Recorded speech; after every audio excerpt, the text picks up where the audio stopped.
Okay, എൻ്റെ class start ചെയ്യാണ്. കേൾക്കാം എല്ലാവർക്കും? കേൾക്കാമോ? യെസ്. നമ്മൾ ഇന്ന് എടുക്കുന്ന ലെസൺ ഡിസൈൻ തിങ്കിങ്ങിനെ കുറിച്ചാണ് ആൻഡ് ഓൺടർപ്രണർഷിപ്പ്. ഇതൊരു തിയറി പാഠമാണ്. അതിനാൽ ആരും തന്നെ സ്കിപ്പ് ചെയ്യില്ല. ഇതിനകത്ത് കുറേ ലൂപ്പ് പോയിന്റ്സ് ഉണ്ട്. നിങ്ങൾക്ക് അടുത്ത വേണ്ട മേക്കത്തോണിലേക്കുള്ള കുറേ ലൂപ്പ് പോയിന്റ്സ് ഉണ്ട്. അതുകൊണ്ട് ശ്രദ്ധയോടെ കേട്ടിരിക്കണം. തുടക്കം മുതൽ അവസാനം വരെയും എല്ലാവരും ക്ലാസ്സിലുണ്ടായിരിക്കണം. എന്നാൽ മാത്രമേ ആ ലൂപ്പ് പോയിന്റ്സ് എന്താണെന്ന് നിങ്ങൾക്ക് മനസ്സിലാകത്തുള്ളൂ. എന്താണെന്ന് എനിക്ക് എടുത്തു പറയാൻ പറ്റത്തില്ല, പക്ഷേ ശ്രദ്ധയോടെ കേട്ടിരുന്നാൽ നിങ്ങൾക്ക് കുറേ ലൂപ്പ് പോയിന്റ്സ് മനസ്സിലാക്കാൻ പറ്റും. ഓക്കെ, എന്താണ് ഡിസൈൻ തിങ്കിങ് എന്ന് നോക്കാം.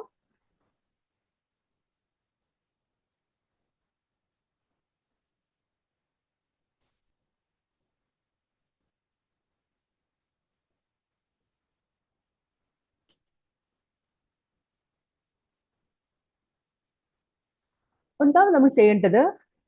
നമ്മൾ എന്തൊരു വസ്തുവും നമ്മൾ ഒബ്സർവ് ചെയ്യുകയാണ് ആദ്യം വേണ്ടത്. Observe and analysis the designs.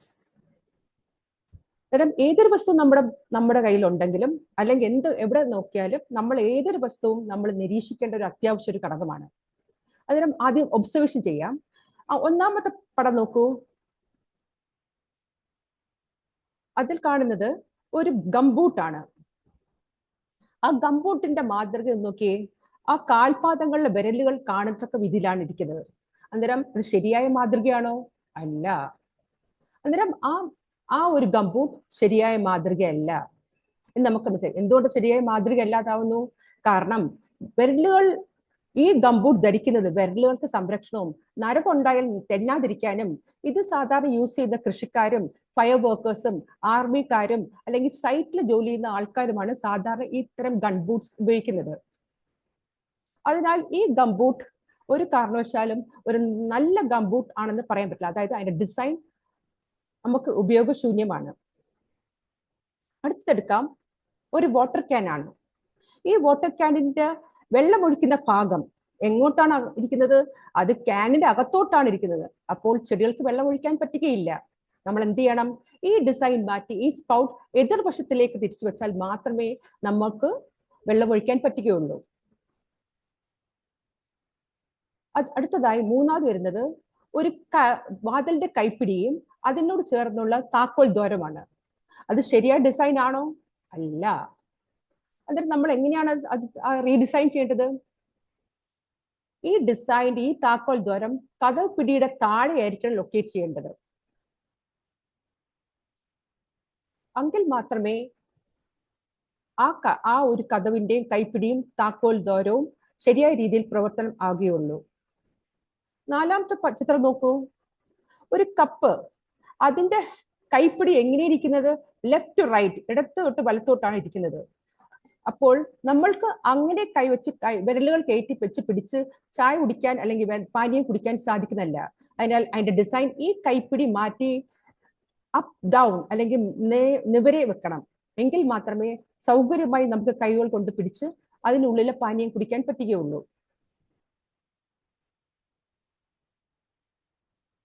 അഞ്ചാമതായി വരുന്നത് ഒരു കസേരയാണ്. നോക്കൂ, കസേര ഷേപ്പ് നോക്കൂ. ആ ഡിസൈൻ ശരിയാണോ? അല്ല. എന്തുകൊണ്ട് ശരിയല്ല? ആ കസേരയിൽ ഒരു ഒരു കൂന പോലെ ഇരിക്കുകയാണ്. നമുക്ക് ഇരിപ്പിടം വേണ്ടത് പരന്നിരിക്കേണ്ടതാണ്. അതിനാൽ ഈ ഡിസൈനും ശരിയല്ല. അന്നേരം എങ്ങനൊരു ഡിസൈനാണ് നമുക്ക് ആവശ്യമുള്ളത്? പരന്ന സീറ്റിംഗ് ആണ് നമുക്ക് വേണ്ടത്. അതിനാൽ ആ ഡിസൈനും ശരിയല്ല. ആറാമതാവട്ടെ, ഒരു കെറ്റിലാണ്. അത് ചായ ഉണ്ടാക്കാം, അല്ലെങ്കിൽ വെള്ളം നിറയ്ക്കാം, അല്ലെങ്കിൽ വെള്ളം നിറയ്ക്കാം എന്നൊരു കെറ്റിലാണ്. ഈ കെറ്റിലിനകത്ത് കൈപ്പിടിയും അതിന്റെ സ്പൗട്ടും ഒരേ ദിശയിൽ തന്നെയാണ് ഇരിക്കുന്നത്. ഒന്നില്ലെങ്കിൽ അതിന്റെ കൈപ്പിടി എതിർവശം വെക്കുക, അല്ലെങ്കിൽ അതിന്റെ സ്പൗട്ട് ഇവിടെയും കൈപ്പിടി ഇവിടെയും മാറ്റി വെക്കുക.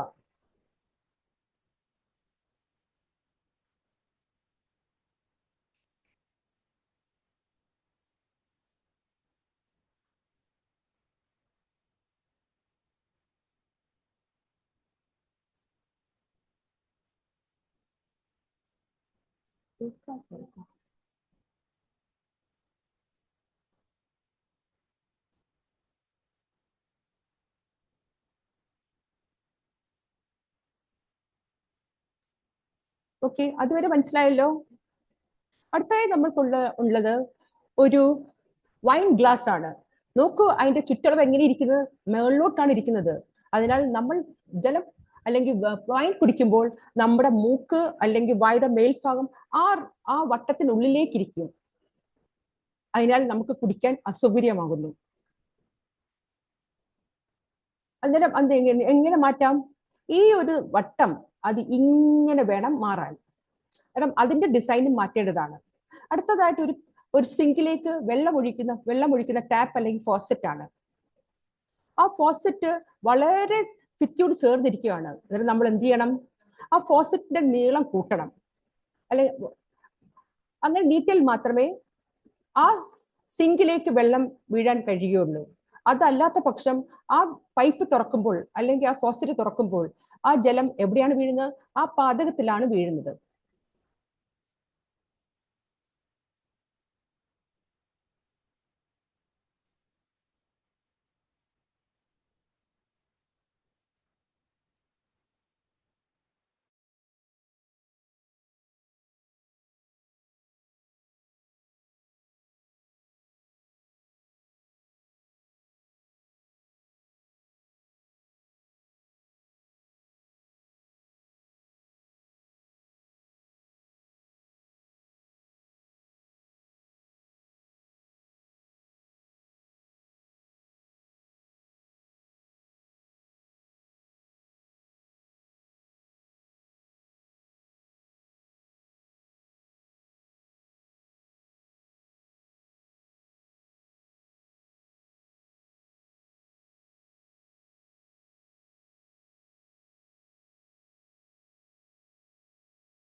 ഓക്കെ, ഇത്രയും നിങ്ങൾക്ക് മനസ്സിലായി എന്ന് വിശ്വസിക്കട്ടെ.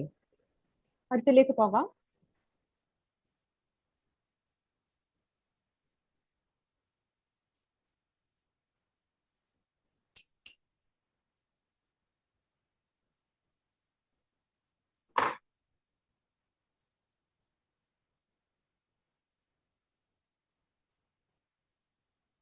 ഓക്കെ, അടുത്തതായിട്ട് ഇവിടെ ഒരു പ്രശസ്തമായ ഒരു വ്യക്തിയുടെ ചിത്രമാണ് ഇവിടെ കാണുന്നത്.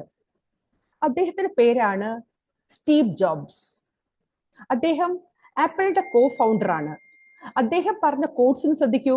Design is not just what it looks like and feels like, design it how it works. അതായത് നേരത്തെ കണ്ട ചിത്രങ്ങൾ എല്ലാം വളരെ മനോഹരമായ ചിത്രങ്ങൾ ആയിരുന്നു. പക്ഷേ അത് ഒന്നും പ്രയോജനം അല്ലാതായി മാറിയിരിക്കുന്നു. എന്തുകൊണ്ടെന്നാൽ അതിന്റെ പ്രവർത്തനം അങ്ങനെ അല്ല വരേണ്ടത്. അത് റീഡിസൈൻ ചെയ്താൽ മാത്രമേ അത് ഉപയോഗശൂന്യമായി മാറുകയുള്ളൂ. അതിനാൽ ഓരോ ഡിസൈൻസും അതിൻ്റെതായ ഗുണങ്ങൾ വേണം. ഡിസൈൻസ് ആർക്ക് വേണ്ടിയാണ് ഉണ്ടാക്കുന്നത്? നമ്മളുടെ ആൾക്കാർക്ക് വേണ്ടി ഉപയോഗിക്കാൻ ആണല്ലോ. അപ്പൊ ഡിസൈൻ തെറ്റിയാൽ അത് ഉപയോഗിക്കാൻ പറ്റുമോ? ഇല്ല. പിന്നെ അത് വെക്കാൻ എവിടെ വെക്കാൻ പറ്റും? അത് ഷോക്കേസിൽ സൂക്ഷിച്ചു വെക്കാം. ആ ഡിസൈൻസ് എല്ലാം നല്ല മനോഹരമായിട്ടുണ്ട്, പക്ഷേ ഉപയോഗിക്കാൻ പറ്റില്ല. പക്ഷേ എന്ത് ചെയ്യണം? ആ ഡിസൈൻ ജനങ്ങൾ ഉപയോഗിക്കണമെങ്കിൽ ആ ഡിസൈൻസ് റീചേഞ്ച് ചെയ്യണം അല്ലെങ്കിൽ റീഷേപ്പ് ചെയ്യണം. അന്നേരം എന്താണ് ഡിസൈൻ തിങ്കിങ് എന്ന് നോക്കാം. Design thinking is problem solving method. ആരുടെ പ്രോബ്ലം സോൾവ് ചെയ്യണം? ജനങ്ങളുടെ പ്രശ്നം സോൾവ് ചെയ്യണം. എങ്ങനെയാണ് ജനങ്ങളുടെ പ്രശ്നം സോൾവ് ചെയ്യുന്നത്? എന്താണ് പ്രശ്നം എന്ന് കണ്ടെത്തി വേണം നമ്മൾ സോൾവ് ചെയ്യേണ്ടത്. ഓക്കെ, എന്താണ് പ്രശ്നം എന്ന് കണ്ടെത്തി വേണം സോൾവ് ചെയ്യേണ്ടത്. അന്നേരം design thinking is problem solving method that focus on the real world problem. ജനങ്ങളുടെ യഥാർത്ഥ പ്രശ്നം കണ്ടെത്തി വേണം നമ്മൾ പ്രശ്നം കണ്ടെത്തി പരിഹാരം കണ്ടെത്താൻ, ഡിസൈൻ ചെയ്യാൻ. എങ്ങനെ വേണം? Coming with new innovative ideas. പുതിയ പുതിയ കണ്ടെത്തലുകൾ, അല്ലെങ്കിൽ ഇപ്പൊ തന്നെ ഡിസൈൻസ് ഇല്ലാത്ത എന്തൊക്കെ മാറ്റം വരുത്താം എന്ന് നമ്മൾ ചിന്തിക്കണം. അതുപോലെ പുതിയ പുതിയ ആശയങ്ങൾ മുന്നേറിക്കൊണ്ടുവരണം. എന്നാൽ മാത്രമേ ജനങ്ങൾക്ക് ഉപയോഗശൂന്യമായ ഒരു ഒബ്ജക്റ്റ് ഉണ്ടാക്കാൻ പറ്റുകയുള്ളൂ. നമുക്ക് ഡിസൈൻ തിങ്കിങ്ങിന്റെ 5 ഘട്ടങ്ങളിലേക്ക് പോകാം. ഒന്നാമത്തേതായി എംപത്തൈസ് ആണ്. രണ്ടാമത്തെ ഡിഫൈൻ, മൂന്നാമത്തെ ഐഡിയേറ്റ്, നാലാമത്തെ പ്രോട്ടോടൈപ്പ്, അഞ്ചാമത്തെ ടെസ്റ്റിംഗ്. എന്തൊക്കെയാണ് ഡിസൈൻ തിങ്കിങ്ങിലെ 5 process? Empathise, define, ideate, prototype and test. ഇതാണ് എംപത്തൈസ് ഡിസൈൻ തിങ്കിങ്ങിന്റെ 5 പ്രോസസ്സ്. നമ്മൾ ഓരോന്നോരോന്നായിട്ട് നോക്കാം. ഒന്നാമത്തെ സ്റ്റേജ് എന്ന് പറയുന്നത് എംപത്തൈസ് ആണ്. ഈ സ്റ്റേജിൽ നമ്മൾ എന്ത് ചെയ്യണം? ജനങ്ങളിലേക്ക് ഇറങ്ങിച്ചെന്ന് അവരുടെ പ്രശ്നങ്ങൾ എന്താണെന്ന് മനസ്സിലാക്കണം. ജനങ്ങളിലേക്ക്, അതായത് നമ്മൾ ആ യൂസർ ആണ്, നമ്മൾക്കാണ് ആവശ്യം എന്ന രീതിയിൽ വേണം ഈ എംപത്തൈസ് സ്റ്റേജിൽ നമ്മൾ കണക്കാക്കണം. എന്താണ് നമ്മൾ ജനങ്ങളിലേക്ക് ചെന്ന് അറിയാൻ ശ്രമിക്കുന്നത്? അവരുടെ പ്രശ്നങ്ങൾ എന്താണ്, അവർക്ക് വേണ്ടത്, അല്ലെങ്കിൽ എന്താണ് അവർ അനുഭവിക്കുന്ന വേദനകൾ. ആ വേദനകൾ അല്ലെങ്കിൽ ആ പ്രശ്നങ്ങൾ അറിയുന്ന സ്റ്റേജാണ് എംപത്തൈസ് സ്റ്റേജ്. ഈ സമയത്ത് നമ്മൾ ധാരാളം ഡാറ്റകൾ കളക്ട് ചെയ്യും. എങ്ങനത്തെ ഡാറ്റകൾ കളക്ട് ചെയ്യുന്നു? എന്ത് പ്രശ്നമാണ് എന്ന് അറിയുന്ന ഡാറ്റകളാണ് ഈ സ്റ്റേജിൽ കളക്ട് ചെയ്യുന്നത്. അതിന് നമ്മൾ ധാരാളം മെത്തേഡ്സ് ഉപയോഗിക്കുന്നുണ്ട്. Observation, interviews, surveys, എംപത്തി maps, shadowing എന്നിങ്ങനെ പല ഇതിൽ കൂടുതലും ഉണ്ട്. അത് നമ്മൾ ചുരുക്കി കുറച്ച് മാത്രം പറയുന്നുള്ളൂ. ഒബ്സർവേഷൻ, നമ്മൾക്ക് എംപത്തൈസ് ചെയ്യുമ്പോൾ നമ്മൾ നിരീക്ഷണം ഒരു അത്യാവശ്യ ഘടകമാണ്. നിരീക്ഷിക്കുമ്പോൾ നമ്മൾ എന്തൊക്കെ മനസ്സിലാക്കും? ജനങ്ങൾ എന്തൊക്കെ പ്രശ്നങ്ങൾ നേരിടുന്നു എന്ന് മനസ്സിലാക്കാം. നമ്മൾ എന്തിനു വേണ്ടിയാണ് എംപത്തൈസ് ചെയ്യുന്നത്? ഡാറ്റ കളക്ട് ചെയ്യാൻ വേണ്ടി. ഒബ്സർവേഷൻ ചെയ്യുന്ന വഴി നമുക്ക് നിറയെ ഡാറ്റകൾ കളക്ട് ചെയ്യാം. 1 or 2 ഡാറ്റകളല്ല, ഒത്തിരി ഡാറ്റകൾ കളക്ട് ചെയ്യണം. ഇന്റർവ്യൂസ് നടത്താം, സർവേസ് നടത്താം, എംപത്തി മാപ്സ് നടത്താം. ഈ ഘട്ടങ്ങളെല്ലാം നമ്മൾ ജനങ്ങളുമായിട്ട് സമ്പർക്കം ചെയ്ത് അവരുടെ പ്രശ്നങ്ങൾ എന്താണെന്ന് നമുക്ക് കണ്ടെത്തേണ്ട ആവശ്യമാണ്. ഇതൊക്കെ എന്തിനു വേണ്ടിയാണ് നമ്മൾ ആൾക്കാരോട് സംസാരിക്കുന്നത്? Data collecting. എന്ത് ഡാറ്റ കളക്ട് ചെയ്യാനാണ്? ജനങ്ങളുടെ പ്രശ്നം കണ്ടെത്തി അതിനൊരു പരിഹാരം കണ്ടെത്താൻ വേണ്ടിയാണല്ലോ നമ്മൾ ഡാറ്റ കളക്ട് ചെയ്യുന്നത്. ഒത്തിരി ഡാറ്റ കളക്ട് ചെയ്യണം. ഒത്തിരി ഡാറ്റ കളക്ട് ചെയ്താൽ മാത്രമേ നമ്മൾക്ക് അവരുടെ യഥാർത്ഥ പ്രശ്നം എന്താണെന്ന് കണ്ടെത്താൻ പറ്റുകയുള്ളൂ.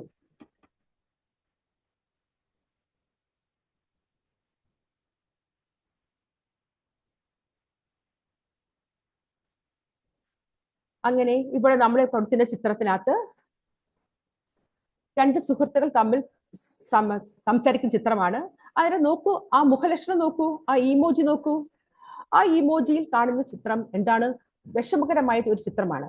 അന്നേരം നമ്മൾ ആൾക്കാരുമായിട്ട് സമ്പർക്കം ചെയ്യുമ്പോൾ അവരുടെ മുഖഭാഗം ശ്രദ്ധിക്കേണ്ട അത്യാവശ്യ ഘടകമാണ്. അവർ എങ്ങനെയാണോ അവരുടെ മുഖഭാവം പോകുന്നത് അതനുസരിച്ച് നമ്മുടെ മുഖഭാവത്തിലും മാറ്റങ്ങൾ വരുത്തണം. കാരണം നമ്മൾ അവരെ കേൾക്കുന്നു എന്നുള്ള രീതി നമ്മൾ അവിടെ കൊണ്ടുവരണം. അങ്ങനെ നമ്മളുടെ മുഖഭാവം മാറുകയും നമ്മൾ ശ്രദ്ധിക്കുകയും ചെയ്യുമ്പോൾ അവരുടേതായ എല്ലാ പ്രശ്നങ്ങളും നമ്മുടെ മുൻപിൽ അവതരിപ്പിക്കുന്നതാണ്. ഇങ്ങനെ പോകുമ്പോൾ മാത്രമേ നമ്മൾക്ക് ഒരാളിൽ നിന്ന് എത്രത്തോളം പ്രശ്നങ്ങൾ ഉണ്ടാവുന്നു എന്ന് മനസ്സിലാക്കാൻ കഴിയുള്ളൂ. അന്നേരം എങ്ങനെയൊക്കെയാണ് നമ്മൾ പ്രശ്നങ്ങൾ കണ്ടെത്തേണ്ടത്? ഒബ്സർവേഷൻസ് വഴി, ഇന്റർവ്യൂകൾ വഴി, സർവേകൾ വഴി, എംപത്തി മാപ്സ് വഴി, അങ്ങനെ ഇതിൽ ഏതെങ്കിലും ഒന്ന് ഉപയോഗിച്ചാൽ മതി. നിങ്ങൾക്ക് എല്ലാം കൂടി ചേർന്ന് ചെയ്യണമെന്നില്ല. നിങ്ങൾക്ക് ഇഷ്ടമുള്ള ഏത് മെത്തേഡാണ് നിങ്ങൾക്ക് സൗകര്യം എന്ന് നോക്കി വേണം നിങ്ങൾ ഡാറ്റ കളക്ട് ചെയ്യാൻ, അല്ലെങ്കിൽ പ്രശ്നങ്ങൾ എന്താണെന്ന് ജനങ്ങളിൽ നിന്ന് കണ്ടെത്താൻ. അത് ഏത് വിഭാഗം ആൾക്കാരായിക്കോട്ടെ. ചിലപ്പോൾ നമ്മൾ എംപത്തി മാപ്സ് ചെയ്യുമ്പോൾ, ചിലപ്പോൾ നോക്കൂ, സർവേ ചെയ്തപ്പോൾ ഒരു സ്ത്രീ ചെന്ന് ആൾക്കാരുടെ പ്രശ്നങ്ങളൊക്കെ അറിയുന്നു, അത് നോട്ട് ചെയ്യുന്നു. അടുത്ത ചിത്രത്തിൽ നമ്മൾ എന്താണ് കാണുന്നത്? ഒരു സർ ചെന്ന് അവിടുത്തെ കുട്ടികളുടെ പ്രശ്നങ്ങൾ സോൾവ് ചെയ്യാൻ ശ്രമിക്കുന്നു, അല്ലെങ്കിൽ കുട്ടികളുടെ പ്രശ്നങ്ങൾ അറിയാൻ ശ്രമിക്കുന്നു. അതാണ് നമ്മളിവിടെ കാണുന്ന സർവേയിലൂടെ കാണുന്നത്. അടുത്തത് എംപത്തി മാപ്പാണ്. ഇത് വളരെ ശ്രദ്ധിക്കേണ്ട ഒരു ഭാഗമാണ്. എംപത്തി മാപ്പിൽ എന്താണ് നടക്കുന്നത്? ഇവിടെ കണ്ടിരിക്കുന്ന യൂസർ എന്ന് പറഞ്ഞ വ്യക്തി കുട്ടിയാണ്. കുട്ടിയിൽ നിറയെ ബുക്സ് കയ്യില്, പുറവശത്ത് ഒരു ബാഗും അതിൽ നിറയെ ബുക്കുകളുമായിരിക്കുമല്ലോ. ഈ ഘട്ടത്തില് നമുക്ക് ഇവിടെ യൂസർ, ഇവിടെ കുട്ടിയാണെങ്കിൽ അവിടെ വേണമെങ്കിൽ മറ്റ് പല ആൾക്കാരെയും നമ്മൾക്ക് ചേർക്കാവുന്നതാണ്.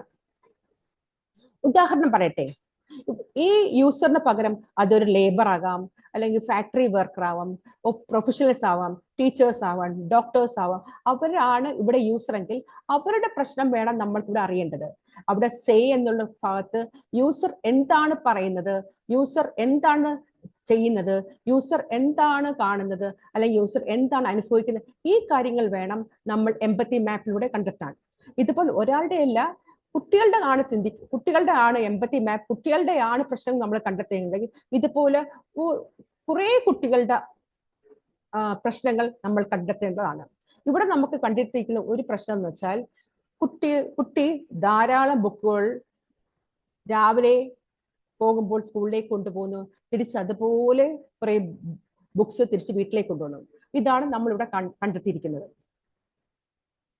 അന്നേരം നമ്മൾ എന്ത് ചെയ്തു? എംപത്തിയിൽ നിന്ന് നമ്മൾ കുറെ ഡാറ്റകൾ കളക്ട് ചെയ്തു. ഇനി അടുത്തതിലേക്ക് വരുമ്പോൾ ഡിഫൈൻ ആണ് രണ്ടാമത്തെ സ്റ്റേജ്. ആ ഡിഫൈനിൽ നമ്മൾ എന്താണ് കണ്ടെത്തിയിരിക്കുന്നത്?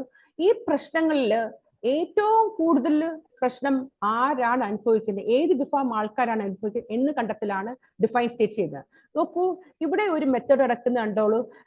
Sticky notes. ഓരോ സ്റ്റിക്കി നോട്ട്സിലും ഓരോ നിറത്തിലാണ് ഇരിക്കുന്നത്. ഒന്ന് ഒരു കുട്ടിയുടെ പ്രശ്നം, അതായത് ഒരു പ്രശ്നം കുട്ടിക്ക് രാവിലെയും വൈകിട്ടും കുറെ ബുക്കുകൾ കൊണ്ടുപോകുന്നതാണ് ഒരു പ്രശ്നമെങ്കിൽ, മറ്റു ചിലത് അതായത് കുട്ടികൾക്ക് ആവശ്യമായ വെള്ളം കുടിക്കാൻ കിട്ടുന്നില്ല, അല്ലെങ്കിൽ ടോയ്ലറ്റ് ഫെസിലിറ്റീസ് ഇല്ല, അങ്ങനെ കുറെ പ്രശ്നങ്ങളായിരിക്കാം. ഈ മെത്തേഡ് നമ്മൾക്ക് വേണമെങ്കിൽ ഒരു ഡിജിറ്റൽ ഒരു വൈറ്റ് ബോർഡിലോ ഒരു ഫ്ലോ ചാർട്ടിലോ ഉപയോഗിച്ച് നമുക്ക് കണ്ടുപിടിക്കാവുന്നതാണ്. എങ്ങനെയാണ് കണ്ടുപിടിക്കുന്നത്?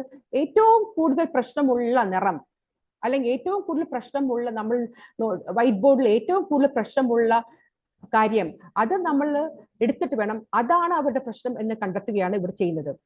ഏറ്റവും കൂടുതൽ പ്രശ്നമുള്ള അത് ആൾക്കാർ അനുഭവിക്കുന്ന ഏറ്റവും കൂടുതൽ പ്രശ്നം അതാണ് നമ്മൾ ഇവിടെ ഡിഫൈൻ സ്റ്റേറ്റിലേക്ക് കണ്ടെത്തുന്നത്. അടുത്തതിലേക്ക് പോകാം. ഇവിടെ കാണിച്ചിരിക്കുന്ന മറ്റൊരു പ്രശ്നമാണ്, അതായത് കണ്ടെത്തിയിരിക്കുന്ന ഒരു പ്രശ്നമാണ് കുട്ടികൾ വീട്ടിൽ വരുമ്പോൾ പഠിക്കാൻ സഹായം ഇല്ലാത്ത ഒരവസ്ഥ. കുട്ടികൾ വീട്ടിൽ വരുമ്പോൾ പഠിക്കാൻ ഇല്ലാത്തൊരവസ്ഥ. അതിനാൽ അധ്യാപകർ ധാരാളം ഹോംവർക്ക് കൊടുക്കുന്നു, വീട്ടിൽ വന്ന് അവർക്ക് സോൾവ് ചെയ്യാൻ പറ്റാത്ത ഒരു രീതി. വീട്ടിൽ രക്ഷകർത്താക്കൾക്ക് അവരുടേതായ ജോലി ഉള്ളതിനാൽ കുട്ടികളെ സഹായിക്കാൻ പറ്റാത്തൊരവസ്ഥ. അടുത്ത കുട്ടി നോക്കുന്നു, കമന്ന് കിടന്ന് കരഞ്ഞിട്ട് സഹായിക്കൂ എന്ന് ഉയർത്തി പറയുകയാണ്. കുട്ടി വീട്ടിലാണ്, ആരുമില്ല ഇത് സഹായിക്കാൻ. പിറ്റേ ദിവസം സ്കൂളിൽ ചിലപ്പോൾ എല്ലാ ഹോംവർക്കും എഴുതി ചെല്ലിയില്ലെങ്കിൽ അധ്യാപകരുടെ കയ്യിൽ നിന്ന് ചിലപ്പോൾ വഴക്ക് കേൾക്കാം. അതല്ലെങ്കിൽ ക്ലാസ് മുന്നോട്ട് പോകുമ്പോൾ കുട്ടിക്ക് ഭയങ്കര ബുദ്ധിമുട്ട് അനുഭവിക്കുന്ന ഒരു അവസ്ഥയാണ് നമ്മളിവിടെ കാണുന്നത്. ഞാൻ രണ്ടവസ്ഥകളാണ് പറഞ്ഞത്. ഒന്ന്, കുട്ടികൾ ധാരാളം പുസ്തകങ്ങൾ ആയിട്ട് സ്കൂളിലേക്ക് പോവുകയും അതുപോലെ വൈകുന്നേരങ്ങളിൽ തിരിച്ചു വരികയും ചെയ്യുന്ന ഒരവസ്ഥ. നേരത്തെ കണ്ട അവസ്ഥ. ഓക്കെ, ഇവിടെ ഒരു ഡൗട്ട് ചോദിച്ചിരിക്കുന്നു എംപത്തി മാപ്പിനെ കുറിച്ച്. ഞാൻ അങ്ങോട്ടേക്ക് പോവാം. എംപത്തി മാപ്പില് ഇവിടെ യൂസർ എന്ന് പറയുന്ന വ്യക്തി, ഒരു പട്ടി ഇവിടെ നമുക്കിവിടെ നമ്മൾ കണ്ടെത്തിയതിൽ നിന്ന് യൂസർ എന്ന് പറയുന്ന വ്യക്തി അതൊരു കുട്ടിയുടെ പ്രശ്നമാകാം. ഈ കുട്ടി വരുന്ന അനുഭവങ്ങളെ കുറിച്ചാണ് നമ്മൾ ഇവിടെ നോട്ട് ചെയ്യേണ്ടത്. സെയില്, ഡസില്, തിങ്കില്, ഫീലില്. അതുപോലെ 1000 കുട്ടികളുടെ കാര്യങ്ങൾ നമ്മൾ എംപത്തി മാപ്പിൽ കണ്ടാൽ മാത്രമേ നമുക്ക് ധാരാളം ഐഡിയകൾ കിട്ടുകയുള്ളൂ. അതുപോലെ ഈ കുട്ടി മാറിയല്ല നമ്മൾ വേറൊരു കാര്യം ഒബ്സർവ് ചെയ്യണമെങ്കിൽ ഒരു പക്ഷേ ലേബേഴ്സിനെ കുറിച്ചാണ് ഒബ്സർവ് ചെയ്യുന്നതെങ്കിൽ നമ്മുടെ എംപത്തി മാപ്പിൽ ആരായിരിക്കണം യൂസർ? ലേബർ ആയിരിക്കണം യൂസർ. അതായത് ലേബർ എന്ത് ചെയ്യുന്നു, ലേബർ എന്ത് ചിന്തിക്കുന്നു, ലേബർ എന്ത് പറയുന്നു, ലേബർ എന്ത് ഫീൽ ചെയ്യുന്നു, ആ അവസ്ഥകൾ വേണം ഈ എംപത്തി മാപ്പിൽ നോട്ട് ചെയ്യാൻ.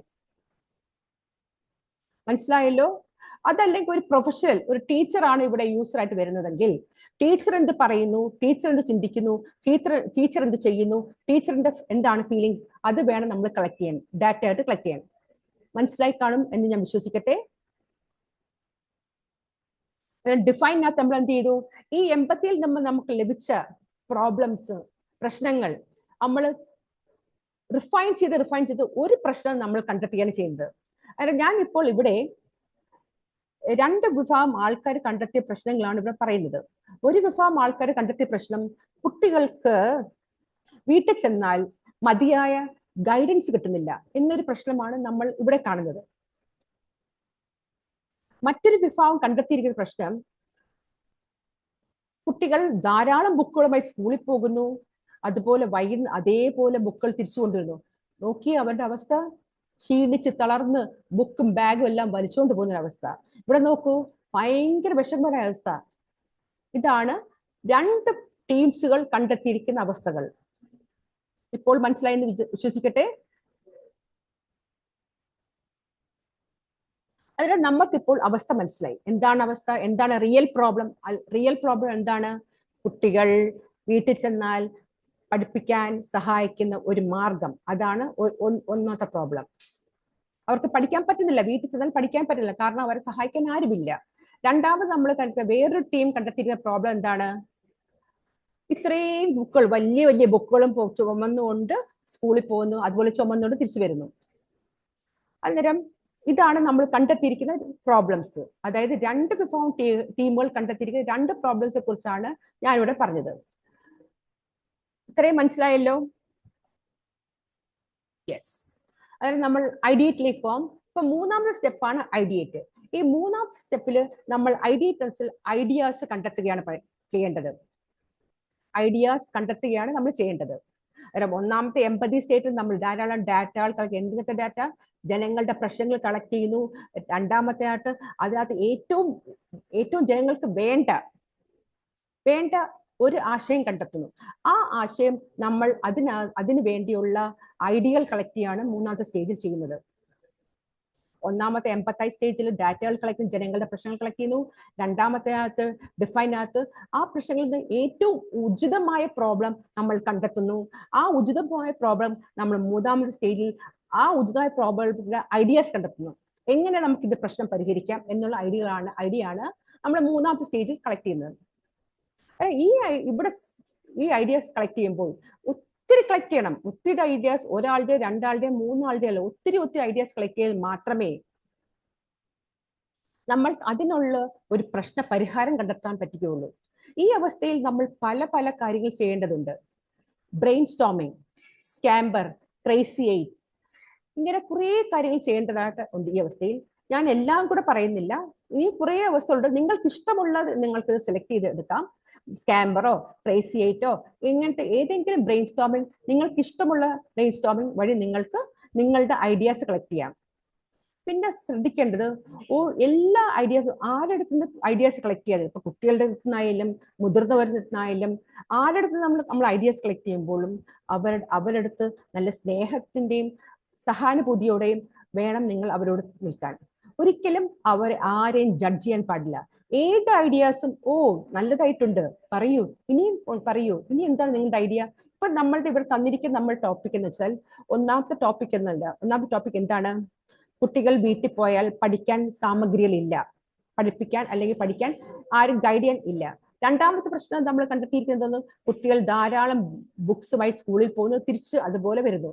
ഈ രണ്ട് കാര്യങ്ങളാണ് ഞാൻ ഇവിടെ പറയാൻ പോകുന്നത്. ഓക്കെ, അതിൽ നമ്മളിപ്പോൾ ഓരോ വിഭാഗത്തിനെ കുറിച്ച് പഠിക്കാൻ പോകുന്നതിന് മുന്നോടിയായി നമ്മൾ റൂൾസ് ഓഫ് ബ്രെയിൻ സ്റ്റോമിംഗ് പഠിക്കാം. എന്താണ് ബ്രെയിൻ സ്റ്റോമിങ്ങിന്റെ റൂൾസ് നോക്കാം. നമുക്കിപ്പോ കിട്ടിയിരിക്കുന്ന ആശയം, അതിന്റെ ഐഡിയാസ് കളക്ട് ചെയ്യുകയാണല്ലോ നമ്മൾ ഇപ്പൊ ബ്രെയിൻ സ്റ്റോമിംഗ് ചെയ്യുന്നത്. നമ്മൾ ചെന്ന് പറയുന്നു, ഇതാണല്ലോ നിങ്ങളുടെ പ്രശ്നം, അതായത് നിങ്ങൾക്ക് വൈകിട്ട് വീട്ടിൽ വന്നാൽ പഠിക്കാൻ പറ്റുന്നില്ല, അല്ലെങ്കിൽ പഠിപ്പിക്കാൻ സഹായിക്കാൻ ആരുമില്ല എന്നുള്ള പ്രശ്നമാണെങ്കിൽ നിങ്ങൾ ചോദിക്കും, ഇതാണ് നിങ്ങൾ അവരുടെ അടുത്ത് അവതരിപ്പിക്കുന്ന പ്രശ്നം. കൂടുതൽ ആഴത്തിലേക്ക് പോകാതെ ആ പർട്ടിക്കുലർ സംഭവം, ആ പർട്ടിക്കുലർ ലക്ഷ്യത്തിന്റെ ഐഡിയാസ് മാത്രം കളക്ട് ചെയ്യാൻ ശ്രമിക്കുക. ഒരു ടൈം ഫിക്സ് ചെയ്യുക, ഒരു 3 മുതൽ 5 മിനിറ്റ് വരെ മാത്രം ഇവരെടുത്ത് ജനങ്ങളോട് അല്ലെങ്കിൽ കുട്ടികളോട് സംസാരിക്കുക. ഈ ബാഗിന്റെ കാര്യമായാലും വീട്ടിൽ പോയി പഠിക്കാൻ പറ്റാത്ത അവസ്ഥയായാലും ഈ കാര്യങ്ങൾ നിങ്ങൾ അവരെടുത്ത് ചോദിച്ചറിയേണ്ടതാണ്. അതിനൊരു സമയം കൃത്യമായിട്ട് വെക്കണം. കൂടുതൽ സംസാരിച്ച് സമയം കളയാൻ ഇല്ല നമുക്ക്. കാരണം നമ്മൾ ഒരു ദിവസം തന്നെ ഒരു 1000-ഓളം ഐഡിയാസ് ജനങ്ങളിൽ നിന്ന് കളക്ട് ചെയ്യണം. കാരണം ഓരോ വട്ടം നമ്മൾ ചോദിക്കുമ്പോഴും പറയൂ, എന്താണ് നിങ്ങളുടെ അടുത്ത ഐഡിയ? വീണ്ടും അവരുടെ ഉള്ളിലുള്ള പല ഐഡിയകളും വെളിയിൽ കൊണ്ടുവരാൻ ശ്രമിക്കേണ്ടതാണ്. നിങ്ങളുടെ ലക്ഷ്യം എന്താണ്? നിങ്ങളുടെ ലക്ഷ്യം ഒരു ചോദ്യമാണ്. എന്താണ് നിങ്ങളുടെ ചോദ്യം? ഒന്നില്ലെങ്കിൽ കുട്ടികൾക്ക് വീട്ടിൽ പോകുമ്പം പഠിക്കാൻ സഹായിക്കാൻ ഗൈഡൻസ് ഇല്ല. അതല്ലെങ്കിൽ മറ്റൊരു ചോദ്യം എന്താണ് ഇവിടെ ഉണ്ടായിരുന്നത്? നമ്മൾ പറഞ്ഞത് കുട്ടികൾ ധാരാളം ബുക്കുകൾ കൊണ്ട് സ്കൂളിൽ പോകുകയും വരുകയും ചെയ്യുന്ന കാര്യം. പിന്നെ അടുത്തതായി വരുന്നത്, അവർ പറയുന്ന ഒരു ഐഡിയാസും നിങ്ങൾ ജഡ്ജ് ചെയ്യില്ല. എല്ലാ ഐഡിയാസും ഞങ്ങൾ സന്തോഷപരമായി സ്വീകരിക്കുകയാണ് വേണ്ടത്. ചിലപ്പോൾ പക്ഷെ നമ്മൾ കേട്ട് കഴിഞ്ഞ ഐഡിയാസ് ആണെങ്കിൽ പോലും നമ്മൾ അത് ശ്രദ്ധയോടെ കേൾക്കേണ്ടത് അത്യാവശ്യമാണ്. എല്ലാ ഐഡിയാസും എൻകറേജ് ചെയ്യണം. ഒരു ഐഡിയാസും മോശമല്ല. ഞാൻ നേരത്തെ പറഞ്ഞ പോലെ നമ്മൾ കേട്ട ഐഡിയാസ് ആണെങ്കിൽ പോലും അവരിൽ നിന്ന് വീണ്ടും വീണ്ടും പലവട്ടം ആവർത്തിക്കണം. പറയൂ, കൊള്ളാമല്ലോ, എങ്ങനെയുണ്ട് കൊള്ളാമല്ലോ നിങ്ങളുടെ ഐഡിയ, ഇനി ഒരു ഐഡിയ നിങ്ങളുടെ മനസ്സിൽ വരുന്നില്ലേ?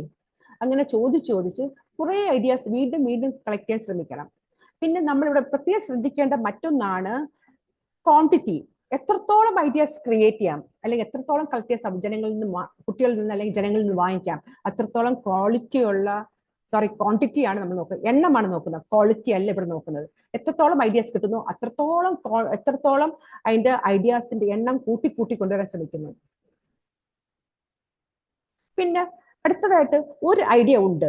ഒരു ഉദാഹരണമായിട്ട് പണ്ട് ഗ്രഹാം ബെൽ കണ്ടുപിടിച്ച വലിയ ഫോൺ ഉദാഹരണമായി പറയാണ്. പണ്ട് ഗ്രഹാം ബെൽ കണ്ടുപിടിച്ച ഒരു ഫോൺ, അത് റിഫൈൻ ചെയ്ത് നമ്മളിപ്പോ പോക്കറ്റ് സൈസ് ഫോണായിട്ട് കൊണ്ട് നടക്കുന്നു. ഉദാഹരണം, ഇവിടെ ഒരു ബാഗ്, ഇവിടെ കുട്ടികൾ കൊണ്ടുനടക്കുന്ന ബാഗ് ഉദാഹരണമായി വെക്കാം.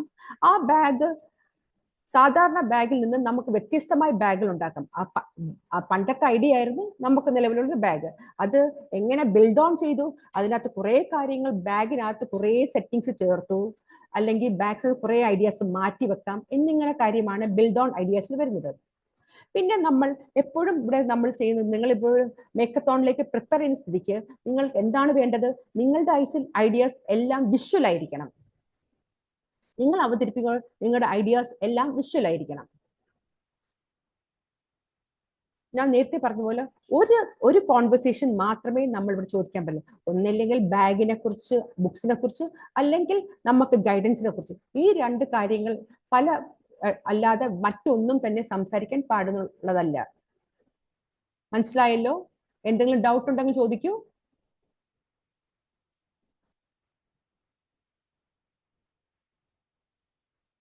Any doubts?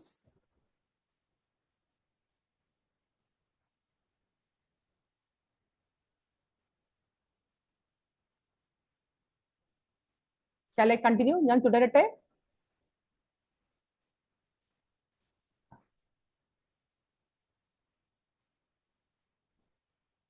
ഓക്കെ, നെക്സ്റ്റ് അടുത്തതിലേക്ക് പോവാണ്. സ്കാമ്പർ ഒരു ബ്രെയിൻ സ്റ്റോമിംഗ് മെത്തഡാണ് സ്കാമ്പർ. നേരത്തെ മാം പറഞ്ഞ പോലെ ബ്രെയിൻ സ്റ്റോമിംഗിൽ സ്കാമ്പർ ഉണ്ട്, ക്രേസി 8 ഉണ്ട്. കാരണം സ്കാമ്പർ മെത്തേഡിനകത്ത് 7 റൂൾസ് ആണ് ഉള്ളത്.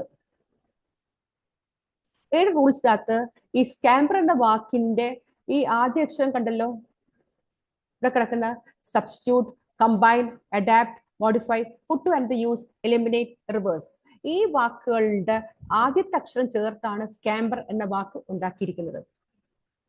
ഈ സ്കാമ്പറിൽ 7 ചോദ്യങ്ങളുണ്ട്. ഈ സ്കാമ്പർ ചെയ്യുമ്പോൾ, നമ്മൾ ജനങ്ങളിലേക്ക് ചെന്ന് സമ്പർക്കം ചെയ്യുമ്പോൾ അല്ലെങ്കിൽ ഐഡിയാസ് കളക്ട് ചെയ്യുമ്പോൾ, ഈ സ്കാമ്പർ എന്താണ്? ഒരു ഐഡിയ മെത്തേഡാണ്. ഐഡിയ കളക്ടിങ് മെത്തേഡാണ് സ്കാമ്പർ എന്ന് പറയുന്നത്. അതായത് നമ്മൾ അവരുടെ അടുത്ത് ചെന്ന് ചോദിക്കണം, നമ്മൾ ഈ ബാഗ് എങ്ങനെ റീപ്ലേസ് ചെയ്യാം, അല്ലെങ്കിൽ ഈ ബാഗ് എങ്ങനെ മെർജ് ചെയ്യാം, അല്ലെങ്കിൽ ഈ ബാഗ് എങ്ങനെ അഡ്ജസ്റ്റ് ചെയ്യാം, അല്ലെങ്കിൽ ഈ ബാഗിന്റെ ഷേപ്പോ സൈസോ ഡിസൈൻ എങ്ങനെ മോഡിഫൈ ചെയ്യാം, അല്ലെങ്കിൽ ഈ ബാഗ് മറ്റെന്തെങ്കിലും ഉപയോഗിക്കാൻ പറ്റുമോ, അല്ലെങ്കിൽ ഈ ബാഗിന്റെ എന്തെങ്കിലും ഭാഗം മാറ്റാൻ പറ്റുമോ, അല്ലെങ്കിൽ ഈ ബാഗ് അറേഞ്ച് ചെയ്യാൻ പറ്റുമോ, അല്ലെങ്കിൽ മാറ്റാൻ പറ്റുമോ, ഇങ്ങനെയുള്ള പല ചോദ്യങ്ങൾ നമുക്ക് ഈ അവസ്ഥയിൽ നമുക്ക് ചോദിക്കാൻ പറ്റും. അതിനാൽ സബ്സ്റ്റിറ്റ്യൂട്ട് ഇല്ലാത്ത 7 ചോദ്യങ്ങളുടെ ഉത്തരമാണ് നമ്മൾ കണ്ടെത്തേണ്ടത്. എന്തൊക്കെയാണ്? എങ്ങനെ അത് റീപ്ലേസ് ചെയ്യാം, എങ്ങനെ അത് മെർജ് ചെയ്യാം, എങ്ങനെ അത് അഡ്ജസ്റ്റ് ചെയ്യാം, എങ്ങനെ അത് ഷേപ്പ് ചെയ്യാം, അല്ലെങ്കിൽ സൈസ് മാറ്റാം, അല്ലെങ്കിൽ ഡിസൈൻ മാറ്റാം, കൂട്ടുകയോ കുറയ്ക്കുകയോ ചെയ്യാം. ഇവിടെ എങ്ങനെ ആ ബാഗ് മറ്റൊരു തരത്തിൽ ഉപയോഗിക്കാം എന്നാണ് നമുക്കിവിടെ ചെയ്യാൻ പറ്റുന്നത്. അല്ലെങ്കിൽ എന്തിനകത്ത് മാറ്റാം, അല്ലെങ്കിൽ എങ്ങനെ ഇത് റീഅറേഞ്ച് ചെയ്യാം എന്നുള്ള ക്വസ്റ്റ്യൻസ് ആണ് നിങ്ങൾ സബ്സ്റ്റിറ്റ്യൂട്ടിൽ നമ്മൾ 7 ചോദ്യങ്ങളാണ് കണ്ടെത്തേണ്ടത്. നിങ്ങൾക്ക് ഇത് വേണമെങ്കിൽ ഇത് ചെയ്യാം, അതല്ലെങ്കിൽ നമ്മൾക്ക് ഇത് വേറെ മെത്തേഡുണ്ട്, ക്രേസി 8 എന്നുള്ള മെത്തേഡുണ്ട്. ഈ മെത്തേഡ് ഉപയോഗിക്കാം. ഒരു പേപ്പർ എന്റെ മുമ്പിൽ ഇപ്പൊ നിങ്ങൾ ഒരു 100 പേരുണ്ടെന്ന് വിചാരിക്കട്ടെ. 100 പേരുണ്ടെന്ന് ഞാനൊരു 100 പേപ്പർ നിങ്ങളിലേക്ക് തരുന്നു. 100 പേപ്പർ, ഓരോരുത്തർക്കും ഓരോ പേപ്പർ വെച്ച് 100 പേപ്പർ നിങ്ങളിലേക്ക് തരുന്നു. എന്നിട്ട് എന്റെ പ്രശ്നം ഞാൻ നിങ്ങളുടെ അടുത്ത് പറയുന്നു, ഇതാണ് എന്റെ പ്രശ്നം. എന്താണ് എന്റെ പ്രശ്നം? കുട്ടികൾക്ക് വൈകിട്ട് വീട്ടിൽ പോകുമ്പോൾ പഠിക്കാൻ ഉള്ള ഗൈഡൻസ് ഇല്ല. അല്ലെങ്കിൽ ഞാൻ മറ്റൊരു ചോദ്യം ചോദിക്കുന്നത്, കുട്ടികൾ വളരെ ധാരാളം ബുക്കുകൾ സ്കൂളിൽ കൊണ്ടുപോകുന്നു. ഈ രണ്ട് പ്രശ്നത്തിൽ ഏതെങ്കിലും ഒരു പ്രശ്നമാണ് നിങ്ങൾ ഇവിടെ ചോദിച്ചിട്ട് നിങ്ങൾ പറയണം ഈ പേപ്പർ മടക്കി 8 ഭാഗങ്ങളാക്കി നോക്കിയേ, 1 2 3 4 5 6 7 8. ഇതിനകത്ത് നിങ്ങൾ പെട്ടെന്ന് 8 മിനിറ്റിനകം കൊണ്ട് നിങ്ങൾ 8 ഐഡിയാസ് തരിക. 8 നിമിഷം കൊണ്ട് എനിക്ക് 8 ഐഡിയാസ് തരുമെന്ന് വെച്ചാൽ കുട്ടികൾ ഞാൻ പറഞ്ഞ സൊല്യൂഷൻ, പറഞ്ഞ പ്രശ്നത്തിന്റെ, ഞാൻ കണ്ടെത്തിയ പ്രശ്നം ഏതാണ്? കണ്ടെത്തിയ പ്രശ്നം കുട്ടികൾക്ക് വീട്ടിൽ വന്നാൽ പഠിക്കാൻ ഗൈഡൻസ് ഇല്ല എന്ന പ്രശ്നമാണ് നമ്മൾ വിചാരിക്കട്ടെ. ആ പ്രശ്നത്തിലുള്ള 8 ഐഡിയകൾ പെട്ടെന്ന് നിങ്ങൾ തരുക. 8 മിനിറ്റ് കൊണ്ട് നിങ്ങൾ ആ പ്രശ്നത്തിനുള്ള ഐഡിയാസ് തരുമെന്ന് പറഞ്ഞാൽ പെട്ടെന്ന് തന്നെ അവർ 8 മടക്കിയിട്ട് അവരുടെ ഓരോത്തിനകത്തും അവരുടെ 8 ഐഡിയാസ്. എനിക്ക് എത്ര പെട്ടെന്നാണ് 100 പേരുണ്ടെങ്കിൽ എനിക്ക് ഒരേ സമയം കൊണ്ട് എനിക്ക് 800 ഐഡിയാസ് ആണ് എന്റെ കയ്യിൽ വന്നിരിക്കുന്നത്. ചിലതൊക്കെ ഒരുപോലെ ഇരിക്കാം, ചിലതൊക്കെ വ്യത്യസ്തമായിരിക്കാം.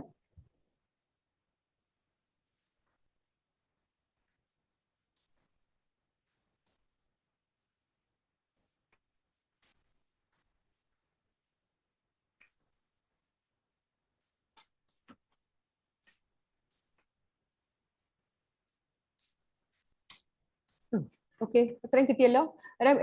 ഇപ്പൊ നമുക്ക് കുറെ ഐഡിയാസ് നമ്മുടെ കൈ കിട്ടി. നിങ്ങൾക്ക് വേണമെങ്കിൽ സ്കാമ്പർ ബ്രെയിൻ സ്റ്റോമിംഗ് ചെയ്യാം, അല്ലെങ്കിൽ ക്രേസി 8 ബ്രെയിൻ സ്റ്റോം ചെയ്യാം. അതല്ലെങ്കിൽ നിങ്ങൾക്ക് ഇഷ്ടമുള്ള ഐഡിയാസ് വേണമെങ്കിൽ ഉപയോഗിക്കാവുന്നതാണ് ഈ അവസരത്തിൽ. നമ്മളുടെ കയ്യിൽ ഇപ്പോൾ 800 ഐഡിയാസ് ആണ് കിട്ടിയിരിക്കുന്നത്. ഈ 800 ഐഡിയാസിനകത്തുനിന്ന് നമ്മൾ അതെല്ലാം നോക്കിക്കണ്ട് നമ്മൾ നമ്മുടെ സൊല്യൂഷന് ഒരു പ്രോട്ടോടൈപ്പ് ഉണ്ടാക്കാൻ പോവുകയാണ് അടുത്ത സ്റ്റെപ്പ്. നമുക്ക് കിട്ടിയേക്കുന്ന ആശയത്തിൽ നിന്ന് നമ്മൾ കണ്ടെത്തിയാണ്. നമ്മുടെ ടീം, നമ്മൾ ഗ്രൂപ്പായിട്ടാണല്ലോ ഇതെല്ലാം ചെയ്യുന്നത്. അതായത് നമ്മൾ കണ്ടെത്തേണ്ടതാണ് പ്രോട്ടോടൈപ്പ്. ഈ പ്രോട്ടോടൈപ്പ് അവസ്ഥയിൽ നമ്മൾ പ്രോട്ടോടൈപ്പ് ചെയ്യുമ്പോൾ, അതായത് ഇപ്പൊ നിങ്ങൾ മാക്കത്തോണിലേക്ക് പോകുമ്പോൾ നിങ്ങളുടെ പ്രോട്ടോടൈപ്പിൽ ഈ നേരത്തെ പറഞ്ഞ സംഭവങ്ങൾ ഒന്നും തന്നെ വരുന്നതല്ല. എങ്കിൽ പോലും ഞാൻ ഇത് പറയാൻ കാരണം നിങ്ങളുടെ ഇനിയുള്ള വളർച്ചയ്ക്കും ഈ ഒരു പാഠം ഉതകുന്നതായതുകൊണ്ട് ആണ് ഞാൻ ഇതത്രയും പറഞ്ഞത്. ഇപ്പോൾ പ്രോട്ടോടൈപ്പിലോ നിങ്ങൾ ഇവിടെ വരുമ്പോൾ നിങ്ങൾക്ക് 5 അല്ലെങ്കിൽ 6 ആശയങ്ങൾ നിങ്ങളുടെ മുന്നിലേക്ക് വെക്കുന്നതാണ്. ഈ 6 ആശയത്തിൽ നിന്ന് നിങ്ങൾ ഒരു ആശയം മാത്രമേ നിങ്ങൾക്ക് തിരഞ്ഞെടുക്കാൻ പറ്റില്ല. അതായത് ഒരു പ്രോബ്ലം മാത്രമേ നിങ്ങൾക്ക് തിരഞ്ഞെടുക്കാൻ പറ്റുകയുള്ളൂ. ആ തിരഞ്ഞെടുക്കുന്ന പ്രോട്ടോടൈപ്പിൽ ആ തിരഞ്ഞെടുക്കുന്ന ആശയം നിങ്ങളുടെ ടീമോട് ചേർന്ന് നിങ്ങൾ 2 പേരായിരിക്കാം, 3 പേരായിരിക്കാം. ഈ 2 പേരായാലും 3 പേരിലും നിങ്ങൾ സെലക്ട് ചെയ്യുന്ന ആശയം അതെടുത്താണല്ലോ നിങ്ങൾ പ്രോട്ടോടൈപ്പ് ചെയ്യാൻ പോകുന്നത്. അതിന് നിങ്ങൾ തന്നെ സ്വയം കണ്ടെത്തണം. നിങ്ങളുടെ കയ്യിൽ മൊബൈൽ ഉണ്ട്, ചാറ്റ് GPT ഉണ്ട്, അങ്ങനെ പല കാര്യങ്ങളും നിങ്ങൾ കൊണ്ടുവരേണ്ടതാണ്. നിങ്ങളുടേതായ മൊബൈൽ, ലാപ്ടോപ്പ്, ചാർജർ എന്നിവ സാധനങ്ങൾ നിങ്ങൾ കൊണ്ടുവരേണ്ടതാണ്. നിങ്ങൾക്കൊരു കിറ്റ് തന്നിട്ടുണ്ട്. അതിനകത്ത് നിറയെ ഇലക്ട്രോണിക് ഐറ്റംസ്, സെൻസേഴ്സ്, അങ്ങനെ കുറെ സാധനങ്ങൾ അതിനകത്തുണ്ട്. അതൊക്കെ നിങ്ങൾക്ക് ഈ പ്രോട്ടോടൈപ്പിൽ ഉപയോഗിക്കാവുന്നതാണ്. നിങ്ങളുടെ പ്രോട്ടോടൈപ്പ് എങ്ങനെയാവണമെന്ന് നിങ്ങളാണ് ചിന്തിക്കേണ്ടത്. അത് നിങ്ങൾ സ്കെച്ച് രൂപത്തിലോ ഡ്രോയിങ്സ് മുഖേനയോ മോക്കപ്സ് മുഖേനയോ മോഡൽസ് മുഖേനയോ നിങ്ങൾക്ക് ക്രിയേറ്റ് ചെയ്യാവുന്നതാണ്. നിങ്ങളുടെ പ്രോട്ടോടൈപ്പ് എപ്പോഴും നമ്മൾ ചിന്തിക്കേണ്ട ഒരു പാഠം എന്നാൽ മനസ്സിലാക്കേണ്ട ഒരു കാര്യം, പ്രോട്ടോടൈപ്പ് ഒരിക്കലും വളരെയേറെ പൈസ ഉപയോഗിച്ച് ഉണ്ടാക്കരുത്. കാരണം ഇത് വെറും ഒരു മാതൃക മാത്രമാണ്. പക്ഷേ നമ്മൾ ചെയ്യുന്ന പ്രോട്ടോടൈപ്പ് ബിസിനസ്സിന് വേണ്ടി ഉള്ളതായിരിക്കണം എന്ന ലക്ഷ്യത്തിൽ വേണം നിങ്ങൾ മേക്കത്തോണിൽ വരേണ്ട പ്രോട്ടോടൈപ്സ്. നമ്മളൊരു ബിസിനസ്സിലേക്ക് കൊണ്ടെത്തിക്കാൻ വേണ്ടിയാണ് നമ്മൾ ഈ പ്രോട്ടോടൈപ്പ് ഉണ്ടാക്കുന്നത്. അല്ലാതെ വെറുതെ കളിച്ചു ചിരിച്ചു പോകാനുള്ളതല്ല ഈ അവസ്ഥ. മേക്കത്തോണിലേക്ക് വേണ്ട ഒരു പ്രധാനപ്പെട്ട കാര്യമാണ്, നിങ്ങൾക്ക് പ്രോട്ടോടൈപ്പ് ചെയ്യുമ്പോൾ നിങ്ങൾക്ക് ചാറ്റ് GPTയോ ജെമിനിയോ ഗൂഗിളോ എന്ത് വേണമെങ്കിലും സെർച്ച് ചെയ്യാം. എന്നിട്ട് വേണം നിങ്ങൾ പ്രോട്ടോടൈപ്പ് ഉണ്ടാക്കാൻ. നിങ്ങൾക്ക് തരുന്ന വസ്തുക്കളിൽ നിന്ന് നിങ്ങൾക്ക് ഹാർഡ്വെയർ ആയിട്ട് കുറെ സാധനങ്ങൾ തരും, പിന്നെ അതെല്ലാം മറ്റു കുറെ കാര്യങ്ങൾ തരും. അതെല്ലാം നിങ്ങൾക്ക് ഉപയോഗിക്കാവുന്നതാണ്.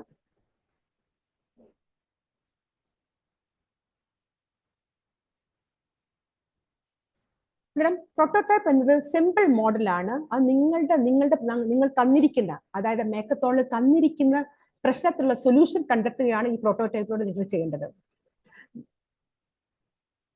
അത് പ്രോട്ടോടൈപ്പ് ചെയ്യുമ്പോൾ മറ്റൊരാൾ കാണുന്നു, മറ്റൊരാൾ കേൾക്കുന്നു, മറ്റൊരാൾ മനസ്സിലാക്കുന്നു എന്ന ലക്ഷ്യത്തോട് വേണം നിങ്ങളുടെ ഫൈനൽ ആയിട്ടുള്ള പ്രോട്ടോടൈപ്പ് ഉണ്ടാക്കാൻ.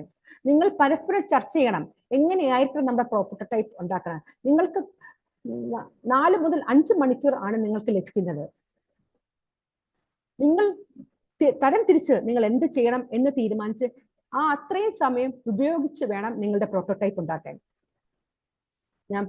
നിങ്ങൾ അവതരിപ്പിക്കാൻ പോകുമ്പോൾ സ്കെച്ചിങ്ങോ ഡ്രോയിങ്സോ പേപ്പർ മോഡൽസോ റോൾ പ്ലേയോ ഡെമോയോ എന്ത് വേണം, മോക്കപ്പിൽ എങ്ങനെയായിരിക്കണം അല്ലെങ്കിൽ പ്രോട്ടോടൈപ്പിൽ എങ്ങനെയായിരിക്കണം നിങ്ങളാണ് തീരുമാനിക്കേണ്ടത്. പ്രോട്ടോടൈപ്പ് ഒരു പെർഫെക്റ്റ് അല്ല എന്ന് ഞാൻ നേരത്തെ പറഞ്ഞു, but it is A powerful prototype. വളരെ പവർഫുൾ ആണ്.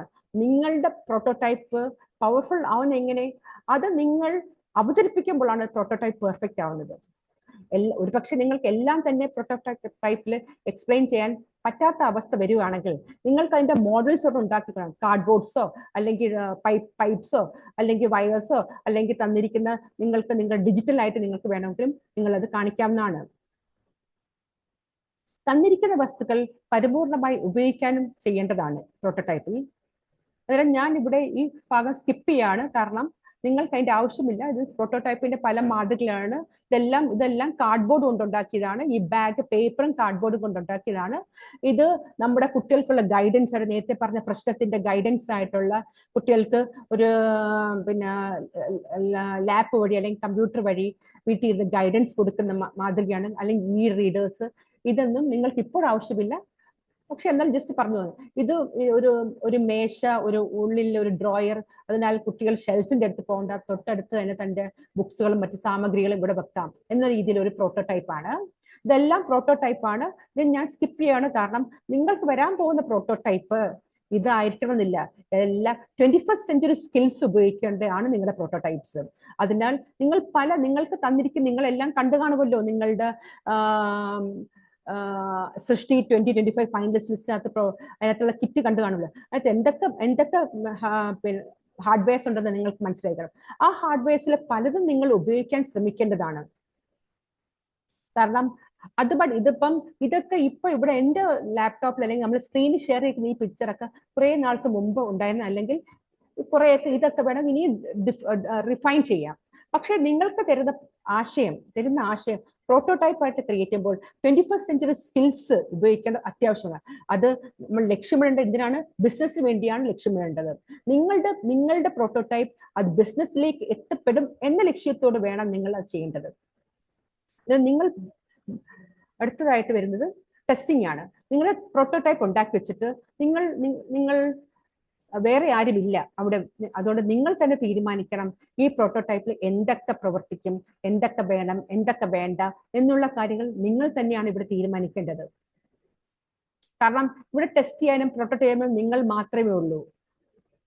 നിങ്ങൾക്ക് ഈ അവസരത്തിൽ നിങ്ങൾക്ക് ChatGPT-യോ ജെമിനിയോ അല്ലെങ്കിൽ മറ്റെന്തെങ്കിലും ഉപാധികൾ ഉപയോഗിച്ച് നിങ്ങൾക്ക് അതിന്റെ എന്തെങ്കിലും ഇങ്ങനെ ചെയ്താൽ എന്തെങ്കിലും വരുമോ എന്ന് ആലോചിക്കാം. പക്ഷെ എപ്പോഴും ChatGPT ശരിയായ ഉത്തരം തരണമെന്നില്ല. നിങ്ങൾ ചെയ്യുന്ന ടെസ്റ്റിങ്ങില് നിങ്ങൾക്ക് പൂർണ്ണ വിശ്വാസം ഉണ്ടാവണം. നിങ്ങൾ വീണ്ടും ChatGPT എടുത്തോ ജെമിനി എടുത്തോ അല്ലെങ്കിൽ നിങ്ങളുടെ പരസ്പരം കൂട്ടുകാരത്തോ ചോദിക്കാം, ഇത് നമ്മൾക്ക് എങ്ങനെ ഇത് മാറ്റി പുതിയൊരു പ്രോട്ടോടൈപ്പ് അല്ലെങ്കിൽ പുതിയൊരു മാതൃക ഉണ്ടാക്കാം. ഈ തന്നിരിക്കുന്ന 4-5 അല്ലെങ്കിൽ 5 മണിക്കൂർ കൊണ്ട് നിങ്ങളുടെ പ്രോട്ടോടൈപ്പ് പൂർണ്ണതയിൽ എത്തിയിരിക്കേണ്ടതാണ്. അപ്പോൾ നിങ്ങളുടെ പ്രോട്ടോടൈപ്പ് പൂർണ്ണമായി എത്തിയിരിക്കുകയാണ്. നിങ്ങളുടെ പ്രോട്ടോടൈപ്പ് പൂർണ്ണതയിൽ എത്തിയിരിക്കുകയാണ് ഇപ്പോൾ. അന്നേരം നമ്മളുടെ പ്രോട്ടോടൈപ്പിന് ഒരു പേരിടേണ്ട അത്യാവശ്യമാണ്. നമ്മളുണ്ടാക്കിയ പ്രോട്ടോടൈപ്പ് അല്ലേ, നമ്മൾ തന്നെ പേരിടണ്ടേ? നിങ്ങളുടെ പ്രോട്ടോടൈപ്പിൽ നിങ്ങളുടേതായ പേര് കണ്ടെത്തുക. അത് ChatGPT പോയി ചോദിച്ച് കിട്ടേണ്ട ഒന്നല്ല. നിങ്ങൾ ഉണ്ടാക്കിയ പ്രൊഡക്റ്റ് നിങ്ങളാണ് അതിൻ്റെ ഉള്ള ആശയങ്ങൾ വേണമെങ്കിൽ ChatGPT പോയി ചോദിക്കാം, അന്വേഷിക്കുക എങ്ങനെ ആയിരിക്കണം ഒരു പ്രോട്ടോടൈപ്പിന്റെ ഇടണം എന്ന്. പക്ഷേ അവർ പറയുന്ന ആശയങ്ങൾ നിങ്ങൾ പരിപൂർണമായിട്ട് ചെയ്യാൻ നോക്കരുത്. കാരണം ChatGPT ഒരേ ഉത്തരം തന്നെ പലർക്കും കൊടുക്കുന്നതായിരിക്കും. അതിൽ നിങ്ങൾക്ക് ആശയം കളക്ട് ചെയ്ത് നിങ്ങളുടേതായ പേര്, നിങ്ങളുടെ ബ്രാൻഡ് ഇടാവുന്നതാണ്, നിങ്ങളുടെ പ്രോട്ടോടൈപ്പ് ഇടാവുന്നതാണ്. പിന്നെ ആ പേര് ഭയങ്കര ക്യാച്ചി ആയിരിക്കണം, അർത്ഥവത്തുള്ളതായിരിക്കണം, എല്ലാവർക്കും മനസ്സിലാവുന്നതായിരിക്കണം, അത് കേട്ടാൽ പെട്ടെന്ന് നമുക്ക് മനസ്സിലാവുന്നതായിരിക്കണം. അന്നേരം നിങ്ങളുടെ ടീമിന് അല്ലെങ്കിൽ നിങ്ങളുടെ ടീമിന് അല്ലെങ്കിൽ നിങ്ങളുടെ പ്രോട്ടോടൈപ്പിന് നല്ല ക്യാച്ചിങ് ആയിട്ട് ഒരു പേരിടണം.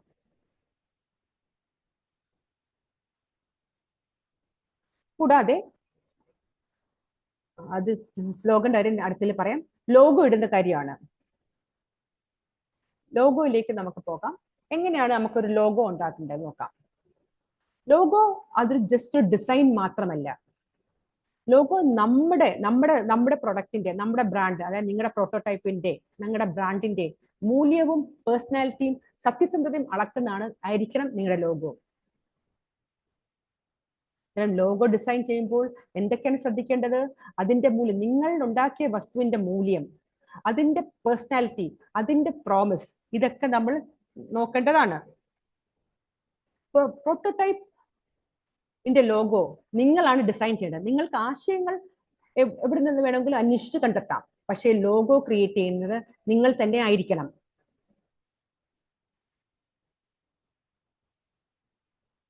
ഈ ലോഗോസിന് പലതരം ലോഗോസ് ഉണ്ട്.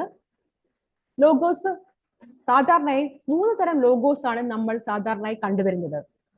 Text based logos, simple based logos, combination based logos എന്നിങ്ങനെ 3 തരം ലോഗോസ് ആണ് നമ്മൾ സാധാരണയായി ഇന്നേ വരെ ലോകം കണ്ടെത്തിയിട്ടുള്ളത്. ടെക്സ്റ്റ് ബേസ്ഡ് ലോഗോസ് വെച്ചാൽ ആൽഫബറ്റ്സ് മാത്രം ചേർത്തിണക്കിക്കൊണ്ടുള്ള ലോഗോസ് ആണ് ടെക്സ്റ്റ് ബേസ്ഡ് ലോഗോസ്. നോക്ക്, ഗൂഗിൾ എന്ന വാക്ക് നോക്കൂ, ഇതിനകത്ത് അക്കങ്ങൾ ആൽഫബറ്റ്സ് മാത്രമേ ഉള്ളൂ. GOOGLE, Google. അതിനകത്ത് എന്തുണ്ട്? ഏതോ ടീച്ചർ വരെ ഏതെങ്കിലും അക്ഷരങ്ങൾ ചേർത്ത് അവരുണ്ടാക്കിയ ഒരു ക്യാച്ചി വേർഡാണ്, അല്ലെങ്കിൽ ഹാർട്ട് സ്ട്രൈക്കിംഗ് വേർഡാണ്, നമുക്ക് കേട്ടാൽ ഇംപ്രസ് ചെയ്യുന്ന ഒരു വേർഡാണ് ഗൂഗിൾ കണ്ടിരിക്കുന്നത്. കൊക്കക്കോള കണ്ടോളൂ, അതും ആൽഫബറ്റ്സ് ആണ്. ഇതെല്ലാം ആൽഫബറ്റ്സ് ആണ്. ടെക്സ്റ്റ് ബേസ്ഡ് ലോഗോ എന്ന് പറയുമ്പോൾ ആൽഫബറ്റ്സ് കൊണ്ട് കോർത്തിണങ്ങിയ ലോഗോസ് ആയിരിക്കണം. വലിയ നീണ്ടു പോകുന്ന അവരുത്, വളരെ ചെറിയ വാക്കുകളായിരിക്കണം ലോഗോസ് ഉപയോഗിക്കാൻ, ടെക്സ്റ്റ് ബേസ്ഡ് ലോഗോസ് ഉപയോഗിക്കാൻ. അതും മറ്റുള്ളവർ ഹൃദയം കീഴടക്കുന്ന രീതിയിൽ വേണം ലോഗോസ് ക്രിയേറ്റ് ചെയ്യാൻ. ടെക്സ്റ്റ് ബേസ്ഡ് ലോഗോസ് എന്താണെന്ന് മനസ്സിലായല്ലോ കൂട്ടുകാരെ? എല്ലാവർക്കും മനസ്സിലായല്ലോ? യെസ്. അടുത്തതായി സിമ്പിൾ ബേസ്ഡ് ലോഗോ. ആപ്പിളിന്റെ ചിഹ്നം എന്താണ്? ഒരു ആപ്പിൾ, അതിനകത്ത് ഒരു ചെറിയ ഭാഗം കടിച്ചു മാറ്റിയ ചിഹ്നമാണ് ആപ്പിൾ ചിഹ്നം. നൈക്ക് എന്ന് വെച്ചാൽ ഒരു ടിക്ക് മാർക്കാണ് നൈക്കിന്റെ ചിഹ്നം, അതാണ് അതിന്റെ ലോഗോ. അതിന് പറയുന്നതാണ് സിമ്പിൾ ബേസ്ഡ് ലോഗോ. ഒന്നാമതായത് ടെക്സ്റ്റ് ബേസ്ഡ് ലോഗോ, രണ്ടാമതായത് നമ്മൾ കണ്ടത് സിമ്പിൾ ബേസ്ഡ് ലോഗോ. ഇത് രണ്ട് മനസ്സിലായല്ലോ? അടുത്തത് കോമ്പിനേഷൻ ബേസ്ഡ് ലോഗോ. കോമ്പിനേഷൻ എന്ന വാക്ക് കേൾക്കുമ്പോൾ തന്നെ നമുക്ക് മനസ്സിലായി എന്തൊക്കെയോ ചേർത്തിണക്കിയ ലോഗോസ്. ടെക്സ്റ്റ് ബേസ്ഡ് ലോഗോസും സിമ്പിൾ ബേസ്ഡ് ലോഗോസും കോർത്തിണക്കിക്കൊണ്ട ലോഗോസ് ആണ് കോമ്പിനേഷൻ ബേസ്ഡ് ലോഗോസ് എന്ന് പറയുന്നത്. അതിനകത്ത് അഡിഡാസ് വരുന്നുണ്ട്, ബർഗർ കിങ് വരുന്നുണ്ട്. നമുക്ക് നോക്കാം എങ്ങനെയാണെന്ന്. നോക്കിക്കേ, ഒന്നാമത്തെ പടം നോക്കിക്കേ, ആപ്പിളിന്റെ ചിഹ്നമാണ്, അതാണ് അതിന്റെ ലോഗോ. ആപ്പിൾ എന്ന ഇത് കാണുമ്പോൾ നമ്മൾ എന്താണ് മനസ്സിലാക്കുന്നത്? ആപ്പിളിനകത്ത് ഒരു കടി കടിച്ച് മാറ്റിയിരിക്കുന്നു, അതാണ് നമ്മൾ കാണുന്നത്. ഇത് ഏത് ലോഗോ ആണ്? സിമ്പിൾ ബേസ്ഡ് ലോഗോ ആണല്ലോ. ഇത് എന്തിനെ റെപ്രസെന്റ് ചെയ്യുന്നു? ഐഫോൺ, ഐപാഡ്, മാക്ബുക്സ്, ഡെസ്ക്ടോപ്സ്, ലാപ്ടോപ്സ്, എങ്ങനെ കുറെ കാര്യങ്ങൾ ഇത് കാണുമ്പോൾ നമ്മുടെ മനസ്സിലേക്ക് ഓടിയെത്തും. നോക്കൂ, ഇതെന്താണ്? ടാറ്റ ചിഹ്നം ആണല്ലോ. ഇതും ഒരു സിമ്പിൾ ബേസ്ഡ് ലോഗോ ആണ്. ഇതിനകത്ത് അക്ഷരങ്ങളൊന്നും തന്നെയില്ല, ഇതൊരു സിമ്പിൾ ആണ്. അത് അങ്ങനെയാണ് ഡിസൈൻ ചെയ്തിരിക്കുന്നത്, കണ്ടല്ലോ. അതിങ്ങനെ നോക്ക്, രണ്ട് എൽ മാതൃകയിൽ തിരിഞ്ഞു മറിഞ്ഞിരിക്കുന്നു. ഓക്കെ, എന്തെങ്കിലും ആയിക്കോട്ടെ, നിങ്ങൾ അത് കണ്ടല്ലോ. ഇത് ഒരു ലോഗോ ആണ്, ഇത് സിമ്പിൾ ബേസ്ഡ് ലോഗോ ആണ്. ഇതെന്താണ്? ഇതിനകത്ത് ആൽഫബറ്റ്സും ഉണ്ട്, സിമ്പിൾസും ഉണ്ട്. അന്നേരം ഇതിനെന്ത് പറയും? കോമ്പിനേഷൻ ബേസ്ഡ് ലോഗോസ് എന്ന് പറയും. ഇതെന്താണ്? കൊക്കക്കോള. എന്നെന്താണ്? ടെക്സ്റ്റ് ബേസ്ഡ് ലോഗോസ് ആണ്. ടെക്സ്റ്റ് ബേസ് കാരണം അക്കങ്ങളാൽ അല്ലെങ്കിൽ ആൽഫബറ്റ്സാൽ മാത്രം രൂപീകരിച്ചിട്ടുള്ളതാണ് കൊക്കക്കോള എന്ന വാക്ക്. ബർഗർ കിങ് നോക്കൂ, അതിനകത്ത് ബർഗറിന്റെ ഒരു പടവും ഉണ്ട്, ബർഗർ കിങ് എന്ന് എഴുതിയിരിക്കുന്നത്. ഇത് ഏത് ലോഗോ ആണ്? Combination based logo. ഇതെന്താണ്? ഒരു ടിക്ക് മാർക്ക്. അത് എന്തിന്റെ ടിക്ക് മാർക്കാണ്?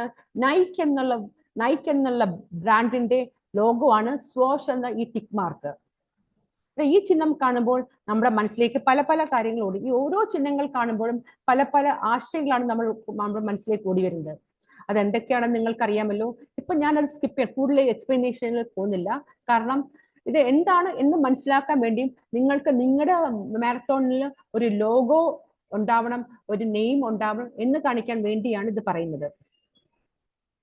പിന്നെ അടുത്തതായി, ഈ ലോഗോസിനൊക്കെ അതിൻ്റെതായ നിറങ്ങൾ വേണം.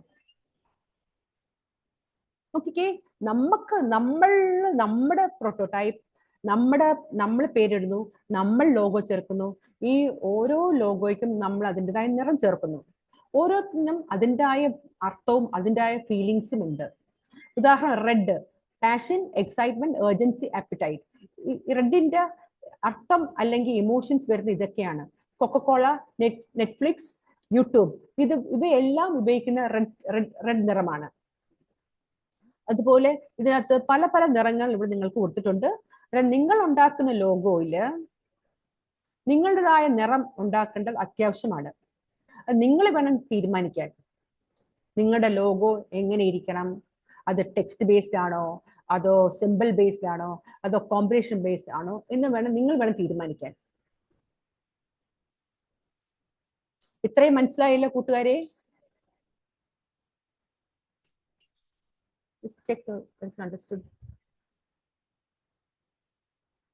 ഇത്രയും മനസ്സിലായെങ്കിൽ ഒരു തംസപ്പ് ഇടൂ.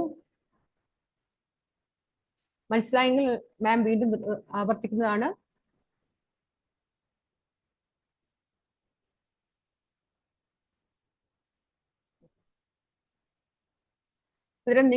നിങ്ങളുടെ ലോഗോ ഉണ്ടാക്കുമ്പോൾ നിങ്ങൾ വേണം ലോഗോ ഉണ്ടാക്കാൻ. അതിന് നിങ്ങളുടെ പ്രോട്ടോടൈപ്പിൽ നിങ്ങളെ പേരിടണം.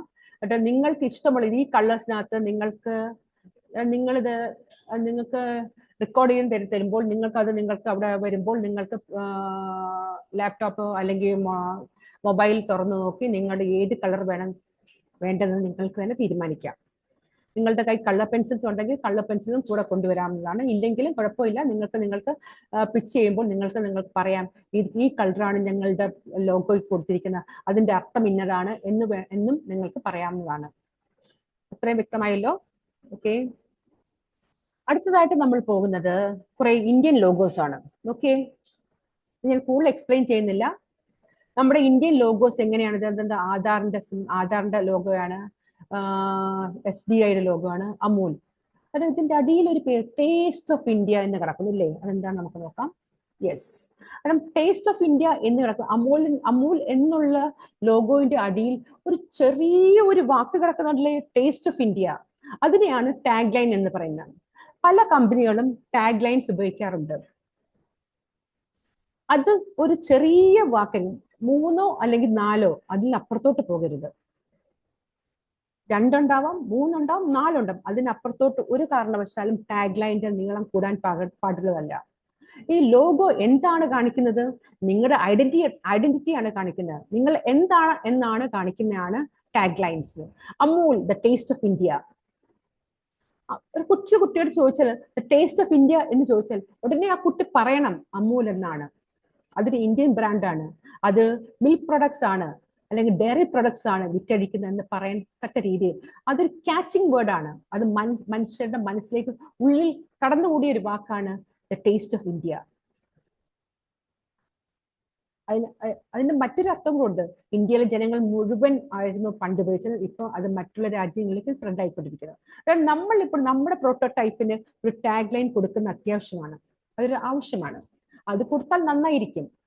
അത് എന്തൊക്കെയാണ് കാണിക്കുന്നത്? നിങ്ങളുടെ വിശ്വസ്തത, മിഷൻ, പേഴ്സണാലിറ്റി എന്നിട്ട് കാണിക്കുന്നതാണ് നിങ്ങളുടെ ബ്രാൻഡിന്റെ ടാഗ് ലൈൻ. ഇവിടെ കുറച്ച് ടാഗ് ലൈൻസ് കൊടുത്തിരിക്കുന്നു. Just do it. അത് എന്തിന്റെ ടാഗ് ലൈൻ ആണ്? നൈക്ക് എന്ന ലോഗോയുടെ ടാഗ് ലൈൻ ആണ് ജസ്റ്റ് ഡു ഇറ്റ് എന്നത്. ആപ്പിൾ എന്ന ലോഗോയുടെ ടാഗ് ലൈൻ എന്താണ്?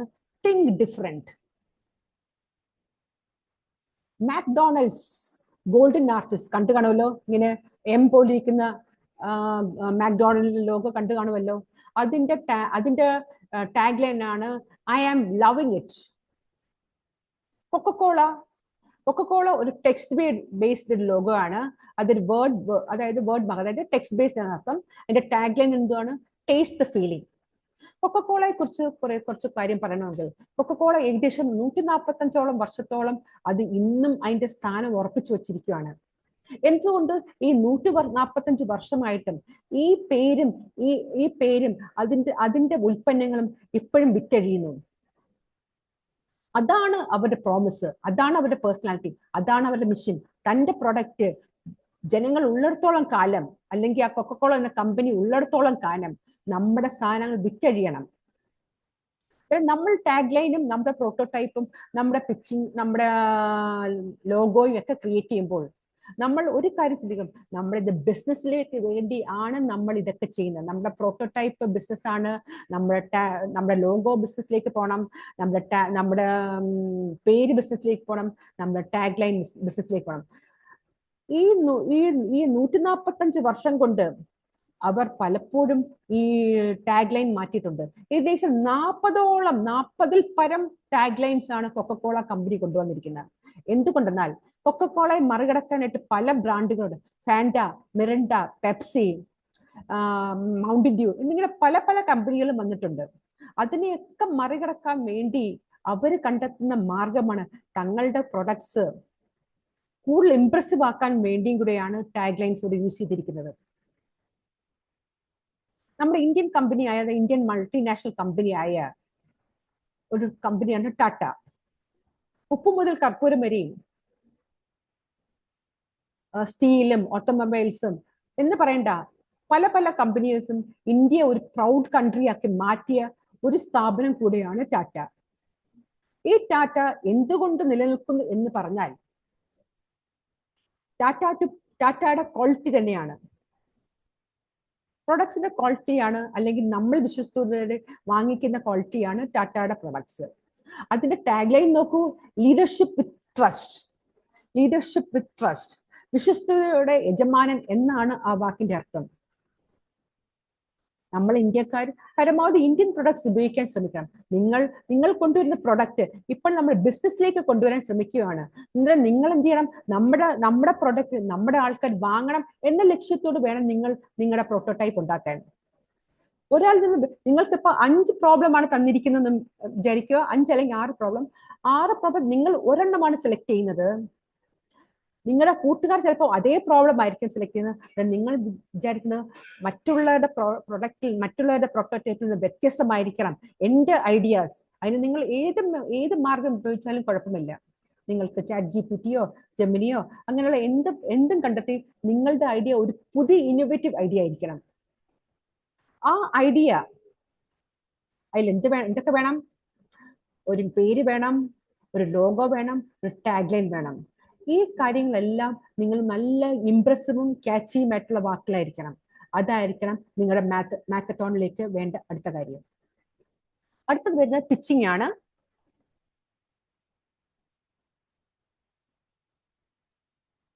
പിച്ചിങ് എന്നാൽ എന്തെന്ന് നോക്കാം. Pitching means presenting an idea, product, service or projects to others, usually to get support, investment, approval and collaboration. Pitching സാധാരണ ഉപയോഗിക്കുന്നത് നമ്മൾ ഇവിടെ വരുമ്പോൾ ഈ മാക്കത്തോണിൽ നമ്മൾ പിച്ച് ചെയ്യുന്നുണ്ട്. സാധാരണ പിച്ച് ചെയ്യുന്ന നമ്മുടെ പ്രൊഡക്റ്റ് എന്താണെന്ന് കാണിക്കാനും മറ്റുള്ളവരുടെ സഹായം നേടാനും സപ്പോർട്ട് നേടാനും അവരിൽ നിന്ന് സാമ്പത്തിക സപ്പോർട്ട് നേടാനും അവരുടെ അംഗീകാരം ലഭിക്കാനും അവരുടെ സഹായം നേടാനും എന്നൊക്കെയാണ് സാധാരണ നമ്മൾ ഉപയോഗിക്കുന്നത്.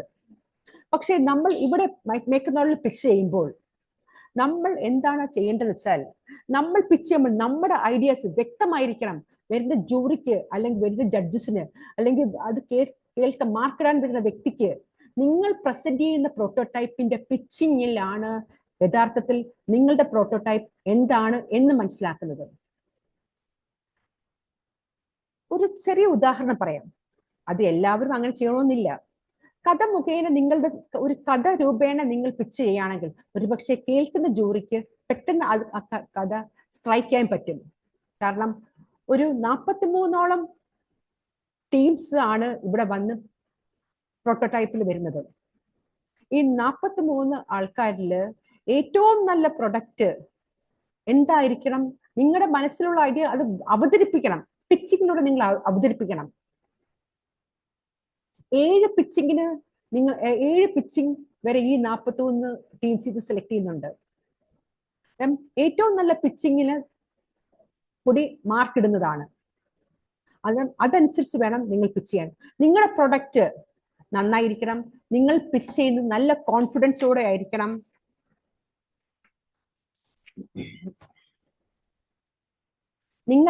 നിങ്ങളുടെ പ്രോട്ടോടൈപ്പ് എന്തായിരിക്കണം, അല്ലെങ്കിൽ നിങ്ങളുടെ പ്രോട്ടോടൈപ്പ് ഇന്നതാണ് എന്ന് അവരെ വ്യക്തമായിട്ട് മനസ്സിലാക്കേണ്ടതാണ്.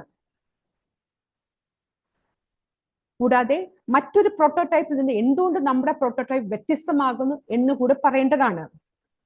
നിങ്ങളുടെ പ്രോട്ടോടൈപ്പ് എന്തുകൊണ്ട് നിങ്ങളുടെ പ്രോട്ടോടൈപ്പ് നിങ്ങൾ ഇത് സെലക്ട് ചെയ്തു എന്ന് പറയുമ്പോൾ ജനങ്ങൾക്ക് വളരെ കൂടുതൽ ആവശ്യമുള്ള ഒരു പ്രോട്ടോടൈപ്പ് ആണ് നിങ്ങൾ നിർമ്മിച്ചിരിക്കുന്നത് എന്ന് കൂടെ പറയണം.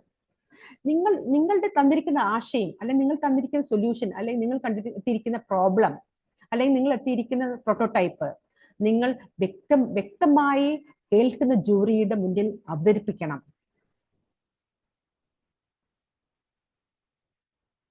വ്യക്തമായി നിങ്ങൾ പറയണം, ഇന്നതൊക്കെയാണ്, ഇങ്ങനെ ചെയ്താൽ അങ്ങനെ വരും, അല്ലെങ്കിൽ അങ്ങനെ ചെയ്താൽ ഇങ്ങനെ വരും എന്ന് വ്യക്തമായിട്ട് ജൂറിയുടെ മുന്നിൽ അവതരിപ്പിക്കേണ്ടതാണ്. ഉദാഹരണം ഞാൻ ഒന്ന് പറഞ്ഞോട്ടെ. നേരത്തെ ഞാൻ ഒരു ഉദാഹരണം പറഞ്ഞായിരുന്നു. നമ്മൾ നേരത്തെ ഒരു പ്രോട്ടോടൈപ്പായി നമ്മൾ നേരത്തെ ഒരു സൊല്യൂഷൻ കണ്ടെത്തിയത് കുട്ടികൾക്ക് വീട്ടിൽ വന്നാൽ വേണ്ടത്ര പഠിക്കാനുള്ള സൗകര്യം കിട്ടുന്നില്ല. ഒരു ഉദാഹരണമാണ് ഞാൻ ഇപ്പോൾ പറയുന്നത്. കാരണം ഒരു കുട്ടി അല്ലെങ്കിൽ ഒരു ടീമിൽ അവർ പിച്ച് ചെയ്തപ്പോൾ അവർ പറഞ്ഞ ആശയം ഇതാണ്: ഞങ്ങളുടെ ഉണ്ടാക്കിയ പ്രോട്ടോടൈപ്പ് എന്ന് വെച്ചാൽ വെബ് ഡിസൈനിങ് ആണ്. മൊബൈലിനകത്ത് ഒരു ആപ്പ് ഇൻസ്റ്റാൾ ചെയ്തിട്ടുണ്ട്. ഏത് സമയത്ത് വേണമെങ്കിലും അത് ഓപ്പൺ ചെയ്ത് കുട്ടിക്ക് വേണ്ടത്ര ലഭിക്കേണ്ട ഉത്തരങ്ങൾ അതിൽ ലഭിക്കും. മറ്റൊരാൾ പിച്ച് ചെയ്തത്, ഞങ്ങളുടെ വെബ്സൈറ്റിൽ കയറിയാൽ ട്രെയിനേഴ്സ് 24 മണിക്കൂർ കൊണ്ട് കുട്ടികൾക്ക് വേണ്ട കാര്യങ്ങൾ ലോഗിൻ ചെയ്ത് ഒരു ട്രെയിനർ അവിടെ ഉണ്ടായിരിക്കും. ആ ട്രെയിനർ ആ കുട്ടിക്ക് വേണ്ടത്ര നിർദ്ദേശങ്ങൾ നൽകി ആ കുട്ടിക്ക് ഹോംവർക്ക് ചെയ്യാനും അല്ലെങ്കിൽ ഗൈഡൻസ് കൊടുക്കാനും പറ്റും. മറ്റൊന്നെന്താണ് ഞാൻ പറഞ്ഞത്? 24 മണിക്കൂറും നിങ്ങൾക്ക് എപ്പോൾ വേണമെങ്കിലും ലോഗിൻ ചെയ്തിട്ട് നിങ്ങൾക്ക് വേണ്ടുള്ള കാര്യങ്ങൾ അവിടെ AI മുഖേന നിങ്ങൾക്ക് ഉത്തരം തരുന്നതായിരിക്കും എന്നുള്ളതാണ് മറ്റൊന്ന്. ഇതിൽ ഏത് പിച്ചിങ് ആണ് നല്ലതെന്ന് ആരാണ് തീരുമാനിക്കുന്നത്? ജൂറിയാണ് തീരുമാനിക്കേണ്ടത്, അല്ലെങ്കിൽ മാർക്കിടാൻ വരുന്ന വ്യക്തിയാണ് തീരുമാനിക്കുക. നിങ്ങളുടെ പിച്ചിങ് അതിനകത്ത് സെൻസേഴ്സ് ഉണ്ടോ, അതോ അല്ലെങ്കിൽ ഹാർഡ്വെയർ ആണോ, സോഫ്റ്റ്വെയർ ആണോ, എന്താണെന്ന് വെച്ചാൽ നിങ്ങൾ വ്യക്തമായിട്ട് എന്താണ് നിങ്ങളുടെ ഐഡിയ എന്ന് വ്യക്തമാക്കുക. ഇതൊരു ബിസിനസ്സിലേക്ക് പോകേണ്ട പിച്ചിങ് ആണ് എന്ന് വ്യക്തമാക്കുകയാണ് ഞാനിവിടെ. നിങ്ങളുടെ ലക്ഷ്യം നിങ്ങളുടെ സാധനം വിറ്റഴിയണം. നമ്മുടെ ഇന്ത്യൻ പ്രൊഡക്ട്സ് ആണ്, അത് ഈ മാർക്കറ്റിലെത്തണം. ആ സാധനം അത് മാർക്കറ്റിലെത്തി നമ്മുടെ സാധനം വിറ്റഴിയണം. അതായത് നിങ്ങൾ ഒരു പേറ്റന്റ് കൊടുക്കുന്നു എന്ന ലക്ഷ്യത്തോടെ വേണം നിങ്ങൾ ഇവിടെ പിച്ച് ചെയ്യാൻ. നിങ്ങളുടേതാണ് ഏറ്റവും നല്ല പിച്ചിങ്, അല്ലെങ്കിൽ നിങ്ങൾ ഉണ്ടാക്കുന്ന പിച്ചിങ് മറ്റുള്ളവരിൽ നിന്ന് വ്യത്യസ്തമായിരിക്കണം എന്നുള്ള ലക്ഷ്യം കൂടെ നിങ്ങൾക്ക് ഇതിൽ പിന്നിൽ ഒളിച്ചു നിൽക്കുന്നുണ്ട്. സാധാരണ 3 തരം പിച്ചിങ് ആണ് നമ്മൾ, 3 പലതരം ഉണ്ടെങ്കിലും ഞാൻ എക്സാമ്പിൾസ് ആയിട്ട് 3 പറയാം. പ്രോട്ടോടൈപ്പ് പിച്ച്, അതായത് ഡെമോസ് അല്ലെങ്കിൽ മോഡൽസ് കാണി എക്സ്പ്ലെയിൻ ചെയ്ത പിച്ചിങ് ഉണ്ട്. ഇൻവെസ്റ്റർ പിച്ച്, അന്നേരം നമ്മുടെ ഐഡിയാസ് ബിസിനസ് മാതൃകയിൽ ഇൻവെസ്റ്റേഴ്സ് ഫണ്ടിങ് മുഖേന ചോദിക്കാവുന്ന തരത്തിലുള്ള പിച്ചിങ് ഉണ്ട്. സെയിൽസ് പിച്ച്, നമ്മുടെ സാധനങ്ങൾ മറ്റൊരാൾ വാങ്ങിക്കണം എന്ന രീതിയിലുള്ള പിച്ചിങ് ഉണ്ട്. അന്നേരം നമ്മുടെ പിച്ച് എന്തായിരിക്കണം? ബിസിനസ്സിലേക്ക് പോകുന്ന രീതിയിലുള്ള പിച്ചിങ് ആയിരിക്കണം. നമ്മുടെ തന്നിരിക്കുന്ന കിറ്റിനകത്തുള്ള പരമാവധി സാധനങ്ങൾ ഉപയോഗിക്കണം. അത് നിങ്ങൾക്ക് അതിന് സഹായം നിങ്ങൾക്ക് ChatGPTയോ ജെമിനിയോ ഗൂഗിളോ അല്ലെങ്കിൽ എവിടെങ്കിലും പോയി അന്വേഷിച്ച് കണ്ടെത്താം.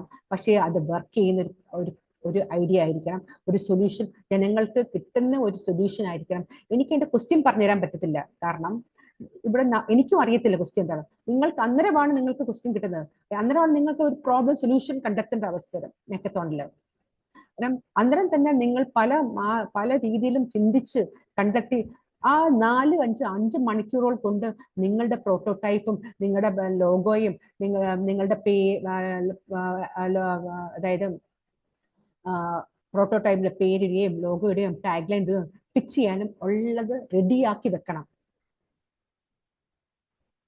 വേർതിരിച്ച് നിങ്ങൾ പല പല ആശയങ്ങൾ നിങ്ങൾ കൂട്ടമായി തീരുമാനിച്ച് മാത്രമേ ചെയ്യാവുള്ളൂ. അല്ല ഒരാളുടെ ആശയം കൊണ്ട് മാത്രം നിങ്ങൾ ഒരു ഐഡിയ പ്രോട്ടോടൈപ്പ് ആയിട്ട് ഉണ്ടാക്കാൻ ശ്രമിക്കരുത്. നിങ്ങൾ 3 പേരാണ് ടീമിലുണ്ടെങ്കിൽ 3 പേരും ചേർന്ന് വേണം നിങ്ങൾ ആശയം കണ്ടെത്തി നിങ്ങൾ ഇത് വേർതിരിച്ച് വേണം പിച്ച് ചെയ്യാൻ. പിച്ച് ചെയ്യുന്ന സമയത്ത് 3 പേരാണ് ടീം ഉള്ളതെങ്കിൽ 3 പേരും തിരിച്ച് ഒരാൾ ഇത്രയും പറയണം, അടുത്ത ആൾ ഇത്രയും പറയണം, മറ്റൊരാൾ ഇത്രയും പറയണം എന്ന് വേണം നിങ്ങൾ തീരുമാനിച്ച് വേണം പിച്ച് ചെയ്യാൻ. അല്ലാതെ ഒരാൾക്ക് മാത്രം പിച്ച് ചെയ്യാനുള്ള അവസരം കൊടുക്കരുത്. 3 പേരുണ്ടെങ്കിൽ 3 പേരും ഡിവൈഡ് ചെയ്ത് വേണം പിച്ച് ചെയ്യാൻ. വ്യക്തമാക്കണം, സിമ്പിൾ ആയിരിക്കണം, ലാംഗ്വേജ് സിമ്പിൾ ആയിരിക്കണം, വ്യക്തമായിരിക്കണം. മറ്റൊന്നത് വ്യക്തമായിരിക്കണം. കേൾക്കുന്ന ആള് അല്ലെങ്കിൽ മാർക്കിടാൻ വരുന്ന വ്യക്തി അല്ലെങ്കിൽ ജൂറി അല്ലെങ്കിൽ ജഡ്ജ് ചെയ്യുന്ന വ്യക്തി വ്യക്തമായിട്ട് നിങ്ങൾ എന്താണ് പിച്ച് ചെയ്യുന്നത് വ്യക്തമായ ഭാഷയിൽ വേണം നിങ്ങൾ അവതരിപ്പിക്കേണ്ടത്. മനസ്സിലായി കാണുമല്ലോ കൂട്ടുകാരെ?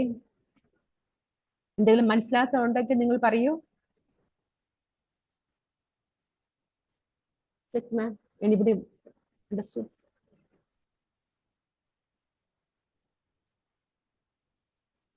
നിങ്ങൾക്ക് മനസ്സിലായില്ലെങ്കിൽ പറയാം, മാം വീണ്ടും ആവർത്തിക്കുന്നതാണ്. ഏത് ഭാഗമാണ് മനസ്സിലാക്കുന്നുണ്ടെങ്കിൽ അത് പറയൂ.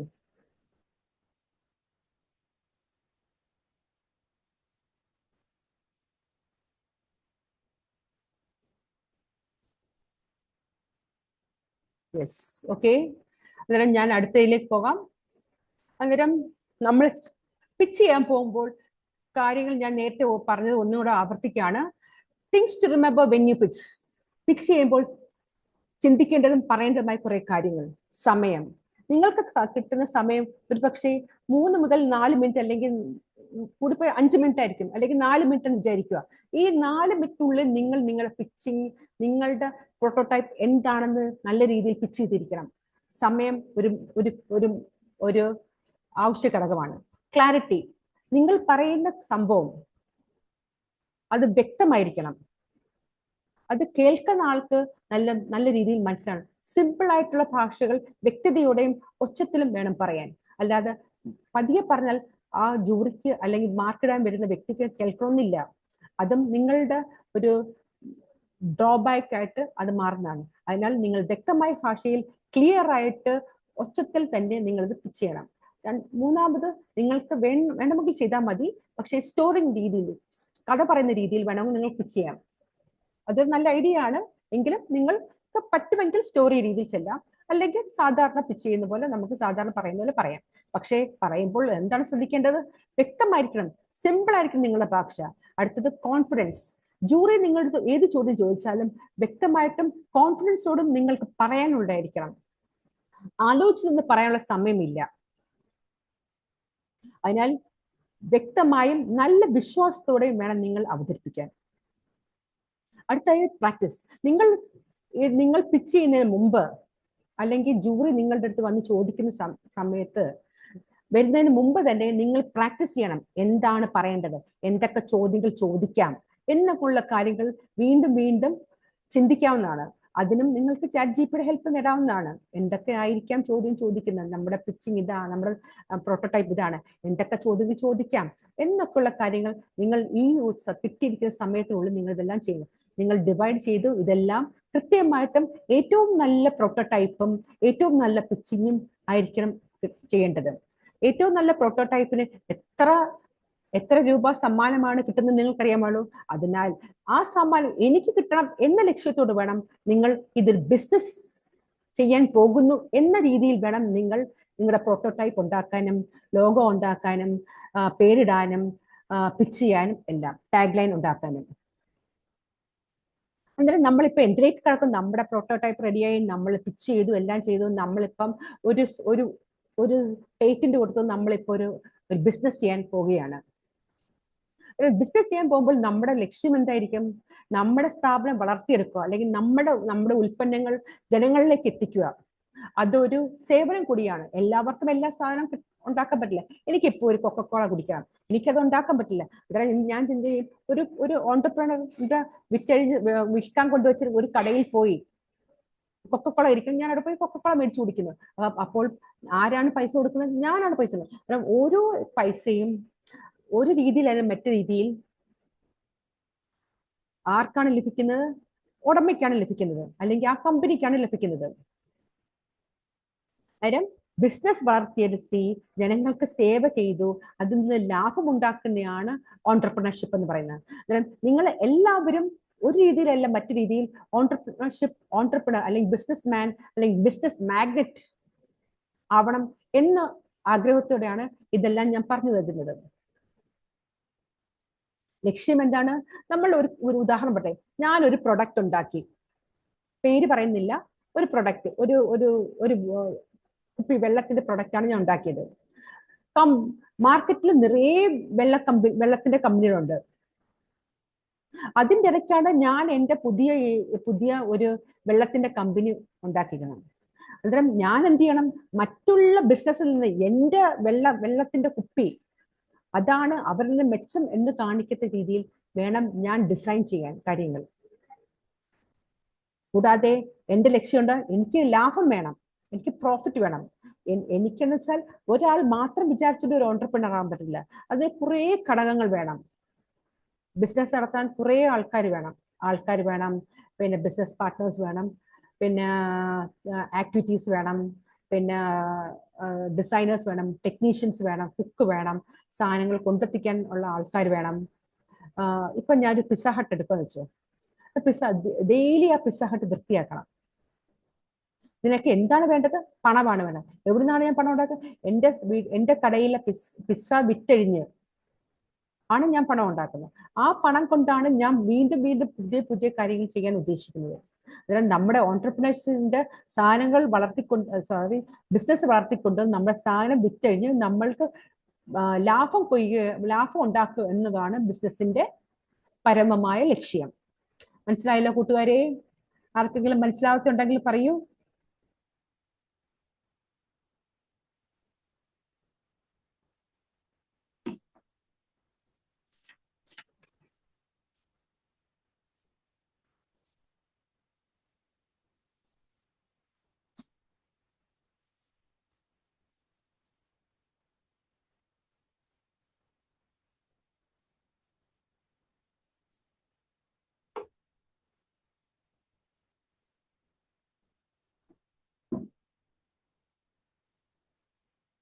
Okay okay. ഞാൻ ഇത് കൂടുതൽ പറയുന്നില്ല, പക്ഷേ കുറച്ച് വരികൾ പറഞ്ഞ് ഞാൻ ഇവിടെ നിർത്താം. നമ്മുടെ ഇന്ത്യ ഒരു നല്ല നിലയിലേക്ക് അല്ലെങ്കിൽ 21st സെഞ്ചുറി സ്കിൽസ് വളർത്തിക്കൊണ്ടുവന്ന കുറച്ച് പേരെ ഞാൻ ഇവിടെ പറയാവുന്നതാണ്. അതായത് ഇത് ഒന്നാമതായിട്ട് നമുക്ക് കാണിക്കുന്നത് വിജയ് ശേഖർ ശർമ്മയാണ്. അദ്ദേഹം അലിഗാർഹ് അല്ലെങ്കിൽ ഉത്തർപ്രദേശിൽ ജനിച്ച വ്യക്തി. ഡൽഹി യൂണിവേഴ്സിറ്റിയിൽ നിന്ന് ടെക്നിക്കൽ എഡ്യൂക്കേഷൻ നേടിക്കഴിഞ്ഞിട്ട് അദ്ദേഹം 2010 കൂടുതൽ എക്സ്പ്ലനേഷനിലേക്ക് പോകുന്നില്ല, സമയം വളരെ കുറവാണ്. 9 മണിയാകുമ്പോഴത്തേക്ക് നമുക്ക് ക്ലാസ് സ്റ്റോപ്പ് ചെയ്യണം. അതുകൊണ്ട് ഞാൻ കുറച്ച് കാര്യങ്ങൾ പറയുകയാണ്. കാരണം ഇദ്ദേഹം തന്റെ കഴിവ് 2010 അല്ലെങ്കിൽ നമ്മൾ പറയട്ടെ, അദ്ദേഹം കോളേജിൽ പഠിക്കുമ്പോൾ അദ്ദേഹം ഒരു വെബ്സൈറ്റിന്റെ കമ്പനി തുടങ്ങി. ബിസിനസ് ടുഡേയും ഇന്ത്യ ടുഡേയും എല്ലാം അതിന്റെ ഭാഗമായിരുന്നു. പക്ഷേ സാമ്പത്തികമായി അദ്ദേഹത്തിന് കൂടുതൽ വിഷമം വന്നപ്പോൾ അദ്ദേഹം പഠിക്കുമ്പോൾ തന്നെ തന്റെ വിദ്യാഭ്യാസം തുടർന്നുമ്പോൾ തന്നെ ഉണ്ടാക്കിയ വെബ്സൈറ്റായ indiasite.net വിൽക്കുകയും പിന്നീട് മറ്റൊരു കമ്പനിയായ 197 കമ്മ്യൂണിക്കേഷൻ തുടങ്ങുകയും ചെയ്തു. ആ സമയത്ത് ആണ് താൻ വിചാരിച്ചത്, എന്തുകൊണ്ട് എൻ്റെ വെബ്സൈറ്റിൽ ഈ ആൾക്കാരെല്ലാം കടയിൽ പോയി റീചാർജ് ചെയ്യുന്നല്ലോ, എന്തുകൊണ്ട് എനിക്ക് ഈ രാത്രിയിൽ പോയി റീചാർജ് ചെയ്യാൻ പറ്റുന്നില്ല? അങ്ങനെയെങ്കിൽ വീട്ടിൽ നിന്ന് റീചാർജ് ചെയ്യാൻ ഒരു ടെക്നിക്ക് കണ്ടുപിടിച്ചാൽ എങ്ങനെയായിരിക്കും? അങ്ങനെ ചിന്തിച്ച് കണ്ടെത്തിയ ഒരു മാർഗമാണ് വീട്ടിലിരുന്ന് ഒരു ബട്ടൺ ഞെക്കുമ്പോൾ എൻ്റെ മൊബൈൽ ഫോൺ റീചാർജ് ആകും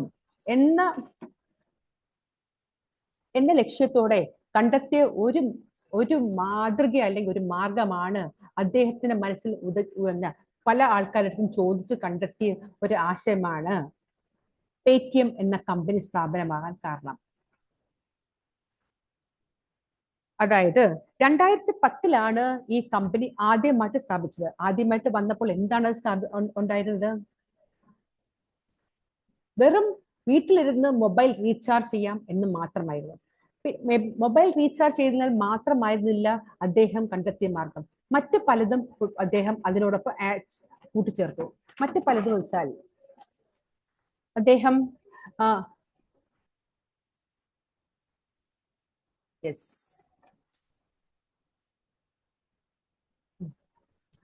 അദ്ദേഹം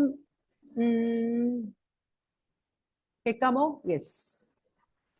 QR code, pay time wallet, പിന്നെ money transfer, ticket booking, train ticket booking, അങ്ങനെ പല കാര്യം. കൂടാതെ insurance, banking, loan, stock market എന്നിവയും പേടിഎമ്മിൽ കൊണ്ടുവന്നു.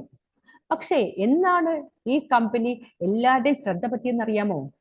2016 ഡിമോണിറ്റൈസേഷൻ വന്നപ്പോൾ, ഡിമോണിറ്റൈസേഷൻ 2016 ഒരു ദിനം ഇന്ത്യൻ പ്രധാനമന്ത്രി പ്രഖ്യാപിച്ചു 500-ന്റെയും 1000-ന്റെയും നോട്ടുകൾ നിരോധിച്ചു എന്ന ആ നിമിഷം മുതലാണ് പേടിഎത്തിന്റെ മൂല്യം ജനങ്ങൾ അറിയാൻ തുടങ്ങി. ഈ പ്ലാറ്റ്ഫോം വഴി ഇന്ത്യയിലെ ആൾക്കാർ സാമ്പത്തിക ഇടപാടുകൾ ചെയ്യാൻ തുടങ്ങി. അതൊരു സക്സസ്ഫുൾ ആയ ഒരു കാര്യമായിരുന്നു. അങ്ങനെ 2016 ഈ പേടിഎം എന്ന സ്ഥാപനം ജനങ്ങൾ ശ്രദ്ധയിൽപ്പെട്ടു. ഇന്ന് പല ആൾക്കാരും പേടിഎം മുഖേന പൈസ ഇടപാടുകൾ നടത്തുന്നുമുണ്ട്. പിന്നെ അദ്ദേഹം പറഞ്ഞ എടുത്തു പറയേണ്ട ഒരു കാര്യമാണ്, if you want anything then go out and make it.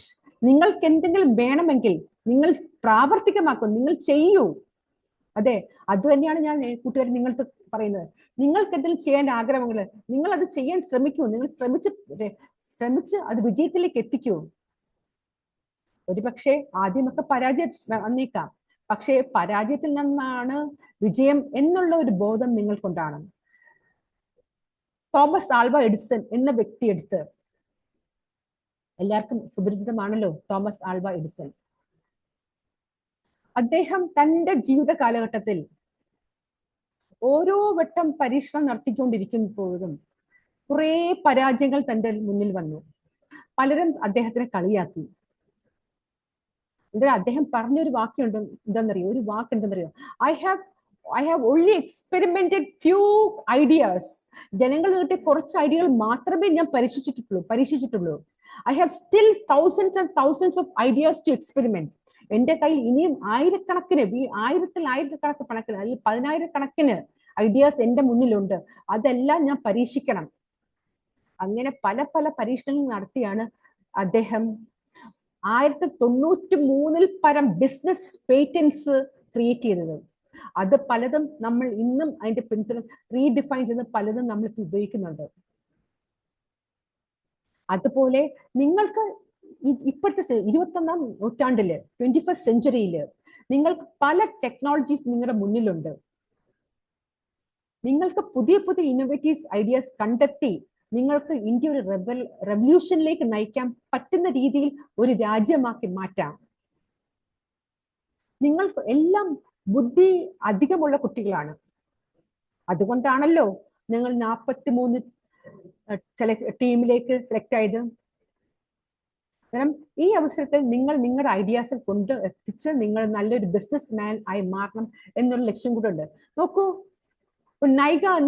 നൈഗ എന്ന പ്രൊഡക്റ്റ് ഒരു ഫൽഗുനി നായർ എന്ന ഒരു ലേഡിയാണ് ക്രിയേറ്റ് ചെയ്തേക്കുന്നത്.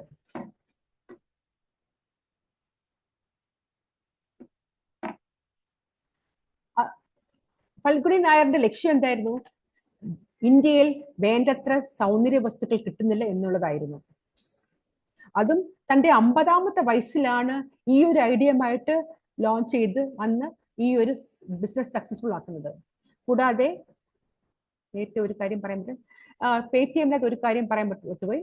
അതൊരു ഇനിഷ്യൽ പബ്ലിക് ഓഫറിംഗ് ആയിട്ട് 2021 പല ഷെയർ മേക്കേഴ്സും $2.5 ബില്യൺ 2021 ഈ കമ്പനിയിലേക്ക് നിക്ഷേപിക്കാൻ ഉള്ള അവസരം ഉണ്ടായി. കാരണം അത് ഷെയർ മാർക്കറ്റ് എടുക്കുമ്പോൾ എത്രത്തോളം ഈ ബിസിനസ് വളരുകയും എത്രത്തോളം ഷെയർ കിട്ടും എന്നുള്ള അറിയാവുന്നതുകൊണ്ട് പല ആൾക്കാരും ഈ പേടിഎമ്മിലേക്ക് പേടിഎം ഷെയർ ഹോൾഡേഴ്സ് ആയിട്ടുണ്ട്.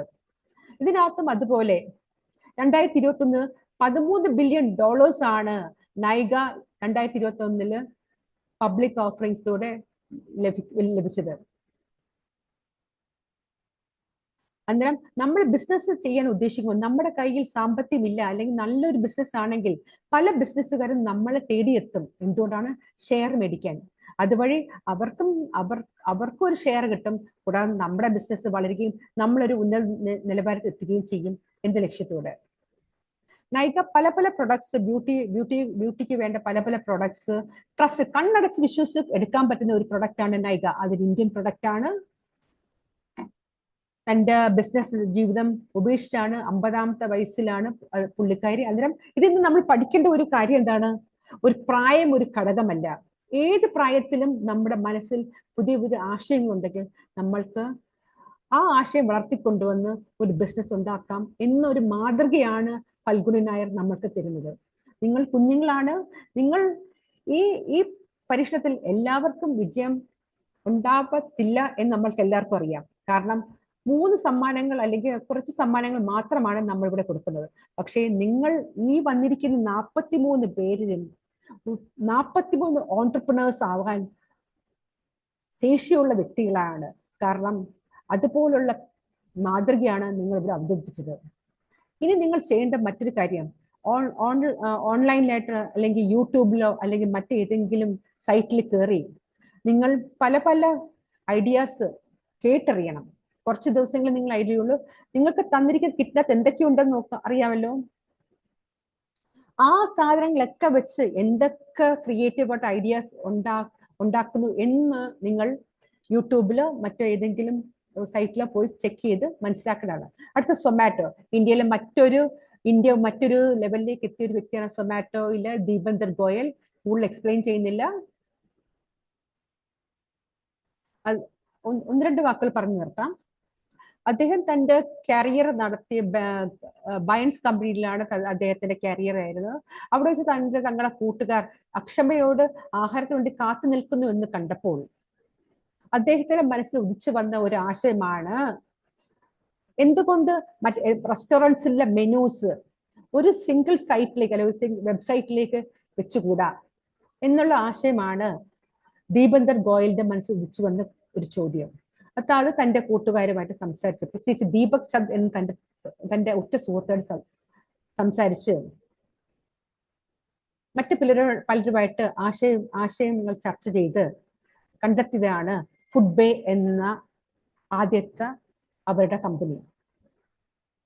അതിൽ അവർ ആദ്യം ചെയ്ത എന്താണ്, അടുത്തുള്ള റെസ്റ്റോറൻറ്റ്സിന്റെ എല്ലാ മെനൂസ് എടുത്ത് സോർട്ട് ചെയ്തിട്ട് ആൾക്കാർക്ക് വേണ്ട സമയത്ത് അതിനകത്ത് ഫുഡ് ഓർഡർ ചെയ്യാം. അതായിരുന്നു ആദ്യമ. പിന്നീട് അത് പല കാര്യങ്ങളിലേക്കും ആ വളർച്ച എത്താനായിട്ട് പല പല കാര്യങ്ങൾ ഉപയോഗിക്കുകയും ചെയ്തു. ഇന്ന് ലോകം അറിയുന്ന ഒരു ശൃംഖലയായിട്ട് മാറിയിരിക്കുകയാണ് സൊമാറ്റോ എന്ന കമ്പനി. 2015 ഫുഡി ബേ എന്ന കമ്പനി 2015 ഫുഡി ബേ എന്ന കമ്പനി 2008 ഫുഡി ബേ എന്ന കമ്പനിയുടെ പേര് മാറ്റി സൊമാറ്റോ എന്ന പേര് കണ്ടെത്തിയത്.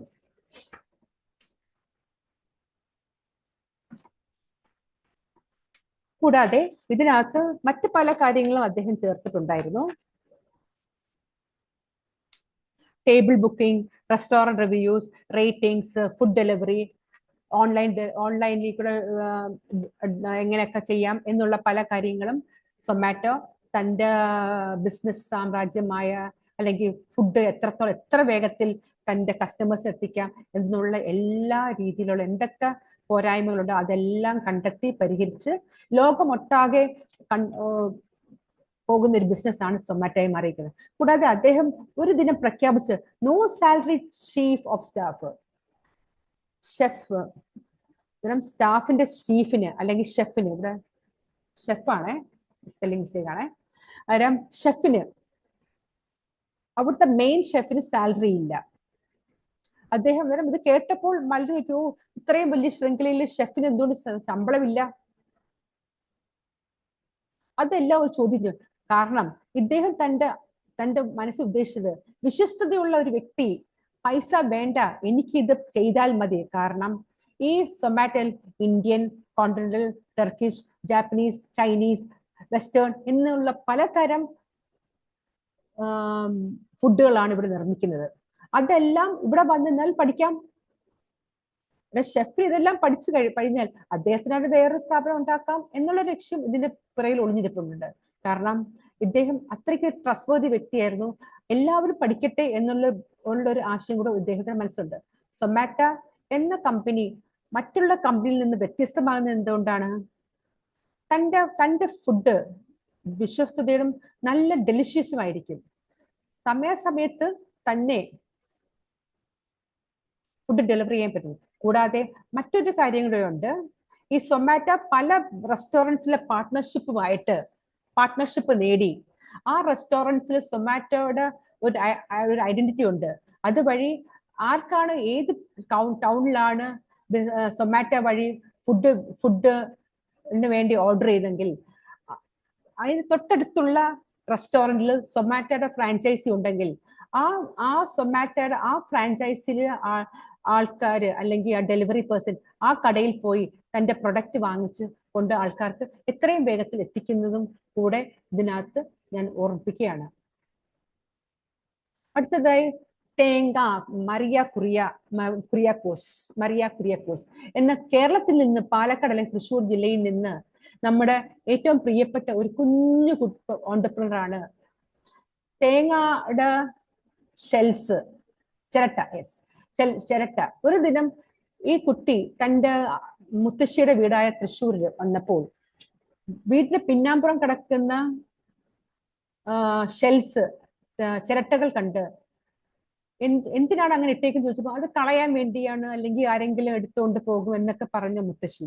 അന്നേരം അവിടെ നിന്ന് ഉള്ളെടുത്തൊരു ആശയമാണ്, എന്തുകൊണ്ട് ഈ ചിരട്ടകൾ ഉപയോഗപ്രദമായ ഒരു സംഭവം ഉണ്ടായിക്കൂടാ.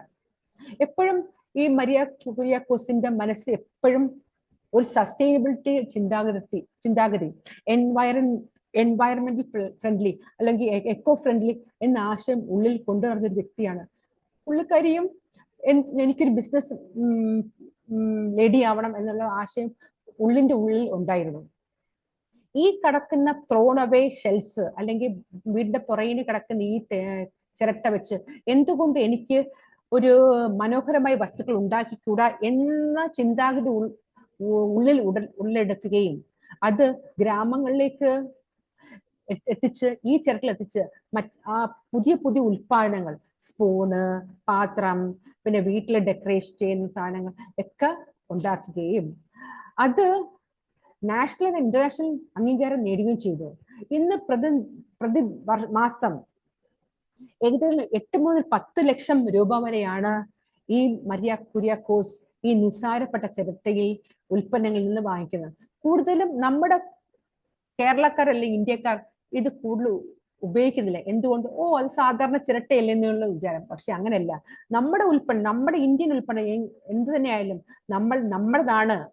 പക്ഷെ വളരെ മനോഹരമാണ്. എൻ്റെ കയ്യിലുണ്ട് കുറെ ഉൽപ്പന്നങ്ങൾ, വളരെ മനോഹരമാണ്, വളരെ ഉപയോഗിക്കാൻ പറ്റുന്നതുമാണ്.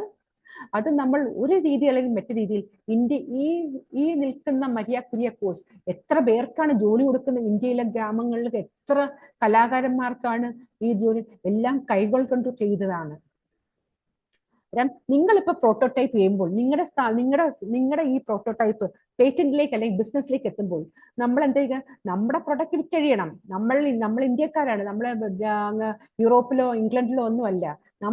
നമ്മുടെ പ്രോട്ടോടൈപ്പ് നമ്മൾ പേറ്റന്റിൽ കൊടുക്കുന്നു, നാഷണൽ ഇന്റർനാഷണൽ റെക്കഗ്നേഷൻ കൊടുക്കുന്നു. നമ്മുടെ സാധനം ഇന്ത്യയിൽ വിറ്റഴിയണം എന്ന ലക്ഷ്യത്തോടു കൂടിയാണ് നമ്മൾ ചെയ്യുന്നത്. അന്നേരം നമ്മൾ എന്ത് ചെയ്യും? നമ്മുടെ ആൾക്കാർ നമ്മുടെ സാധനം വിൽക്കാതിരിക്കുമ്പോൾ നമുക്കൊരു വിഷമം ഉണ്ടാക്കില്ലേ? അങ്ങനെ വരാതിരിക്കാൻ നമ്മൾ പ്രത്യേകം ശ്രദ്ധിക്കേണ്ടതാണ്. അതിനാൽ നമ്മുടെ പ്രോട്ടോടൈപ്പ് അത്യുത്തമം ആയിരിക്കണം. മറ്റുള്ളവരുടെ പ്രോട്ടോടൈപ്പിൽ നിന്ന് എന്തെങ്കിലും അഡീഷണൽ ഫീച്ചേഴ്സ് നമ്മൾ ഉണ്ടാവണം എന്നുള്ള ലക്ഷ്യത്തോട് എന്ത് മാർഗം ഉപയോഗിച്ചും നിങ്ങൾക്ക് മൊബൈൽ കൊണ്ടുവരാം, ലാപ്ടോപ്പ് കൊണ്ടുവരാം, അതിനകത്ത് ഏതെങ്കിലും സൈറ്റിൽ കയറി നിങ്ങൾക്ക് ആശയങ്ങൾ കണ്ടെത്താം. ഇതെല്ലാം ചെയ്യേണ്ടതാണ്. ഒരെണ്ണം കൂടെ പറഞ്ഞിട്ട് ഞാൻ നിർത്തുകയാണ്. അതിഥി അവസ്ഥി. ഈ മനോഹരമായ ഈ ബ്യൂട്ടിഫുൾ ലേഡി തന്റെ കാരിയർ സമയത്ത് ആലോചിച്ചൊരു സംഭവമാണ്, ഇന്ത്യയിലെ കുട്ടികൾക്ക് വേണ്ടത്ര പഠനം, അതായത് പേഴ്സണലൈസ്ഡ് ട്രെയിനിങ് കോമ്പറ്റേറ്റീവ് എക്സാംസിന്, അതായത് JEE, നീറ്റ്, ബാങ്കിങ് അങ്ങനെയുള്ള കോമ്പറ്റേറ്റീവ് എക്സാമിന് വേണ്ടത്ര ഗൈഡൻസ് ലഭിക്കുന്നില്ല എന്ന് മനസ്സിലാക്കിക്കൊണ്ട് അതിഥി അവസ്ഥി എംബൈബ് എന്ന കമ്പനി രൂപപ്പെടുത്തുകയും അതിൽ ഇപ്പം 25 മില്യൺ സ്റ്റുഡൻസോളം എംബൈബ് എന്നുള്ള കമ്പനി മുഖേന ട്രെയിൻ ചെയ്യപ്പെടുകയും ചെയ്യുന്നുണ്ട്. അതായത് AI മുഖേന, ഡാറ്റ അനലൈസിസ് മുഖേനയും ഡീപ് തിങ്കിങ് മുഖേനയും കുട്ടികൾ ഈ എംബൈബിൽ കയറി പല കോമ്പറ്റേറ്റീവ് എക്സാമിലും പഠിച്ച് ഉന്നത മാർക്ക് നേടുന്നതായിട്ട് നമ്മൾ കാണുന്നുണ്ട്. ഇന്ത്യ ഒരു ഡിജിറ്റലൈസ്ഡ് ലേണിംഗ് രീതി, അതായത് കോമ്പറ്റേറ്റീവ് എക്സാമിന് ഒരു ഡിജിറ്റലൈസ്ഡ് ലേണിംഗ് കൊണ്ടുവന്ന ഒരു വ്യക്തി കൂടിയാണ് അതിഥി അവസ്ഥി. കൂടാതെ റിലയൻസ് ഇൻഡസ്ട്രീസ് പോലും, അറിയാമല്ലോ റിലയൻസ് ഇൻഡസ്ട്രി എത്ര കോടി ആസ്തിയുള്ള റിലയൻസ് കമ്പനി പോലും അതിന്റെ IPO ആയ $180 മില്യൺ വരെ ഈ കമ്പനിക്ക് സപ്പോർട്ട് ചെയ്യുന്നു. ഇപ്പൊ റീസെന്റ് ബൈജൂസ് ഒക്കെ വന്നിട്ടുണ്ട്. പക്ഷേ നമ്മുടെ ഇന്ത്യയിൽ ആദ്യമായിട്ട് വന്നതാണ്, ഇന്ത്യയിൽ വന്നത് ഒരു ഡിജിറ്റലൈസ് ലേണിംഗ് ആണ് കൊണ്ടുവന്ന ഒരു വ്യക്തിയാണ് അതിഥി അവസ്ഥി. അന്നേരം നിങ്ങൾ കൂട്ടുകാരെ, നിങ്ങളും ഇതുപോലെ ഒരു അതിഥി അവസ്ഥയാവുകയോ അല്ലെങ്കിൽ ഒരു ഒരു വിജയശേഖർ ആവുകയോ അങ്ങനെയുള്ള ആരെങ്കിലും ആയിത്തീരണം എന്ന് ആശംസിച്ചുകൊണ്ട് ഞാൻ എൻ്റെ ഈ പാഠം നിർത്തുകയാണ്. എന്തെങ്കിലും ഡൗട്ട്സ് ഉണ്ടെങ്കിൽ നിങ്ങൾക്ക് പറയാം.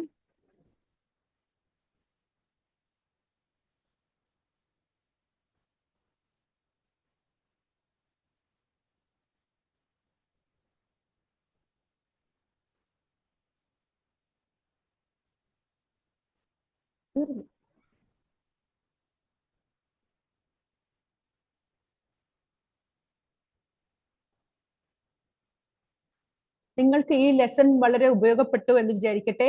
കാരണം മെക്കത്തോണിലുള്ള പല പാഠങ്ങളും ഇതിനകത്ത് നിന്ന് ക്ലൂ ആയിട്ട് ഞാൻ തന്നിട്ടുണ്ട്. അതെല്ലാം നിങ്ങൾ കേട്ട് മനസ്സിലാക്കിക്കൊണ്ട് വേണം മെക്കത്തോണിലേക്ക് വരാൻ. യൂട്യൂബിലെ പല പല വീഡിയോസും കണ്ട് മനസ്സിലാക്കണം. കാരണം ഇതൊരു ബിസിനസ്സിലേക്ക് പോകേണ്ട പ്രോട്ടോടൈപ്പ് ആയിരിക്കണം.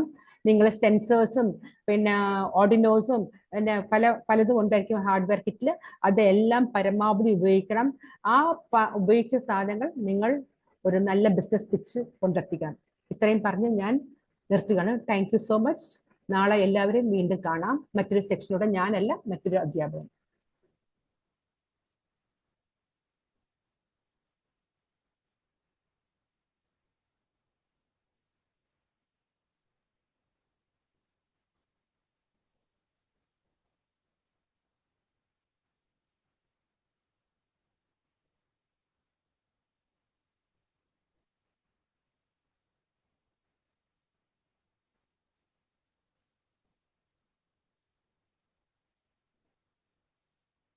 നോക്കണം.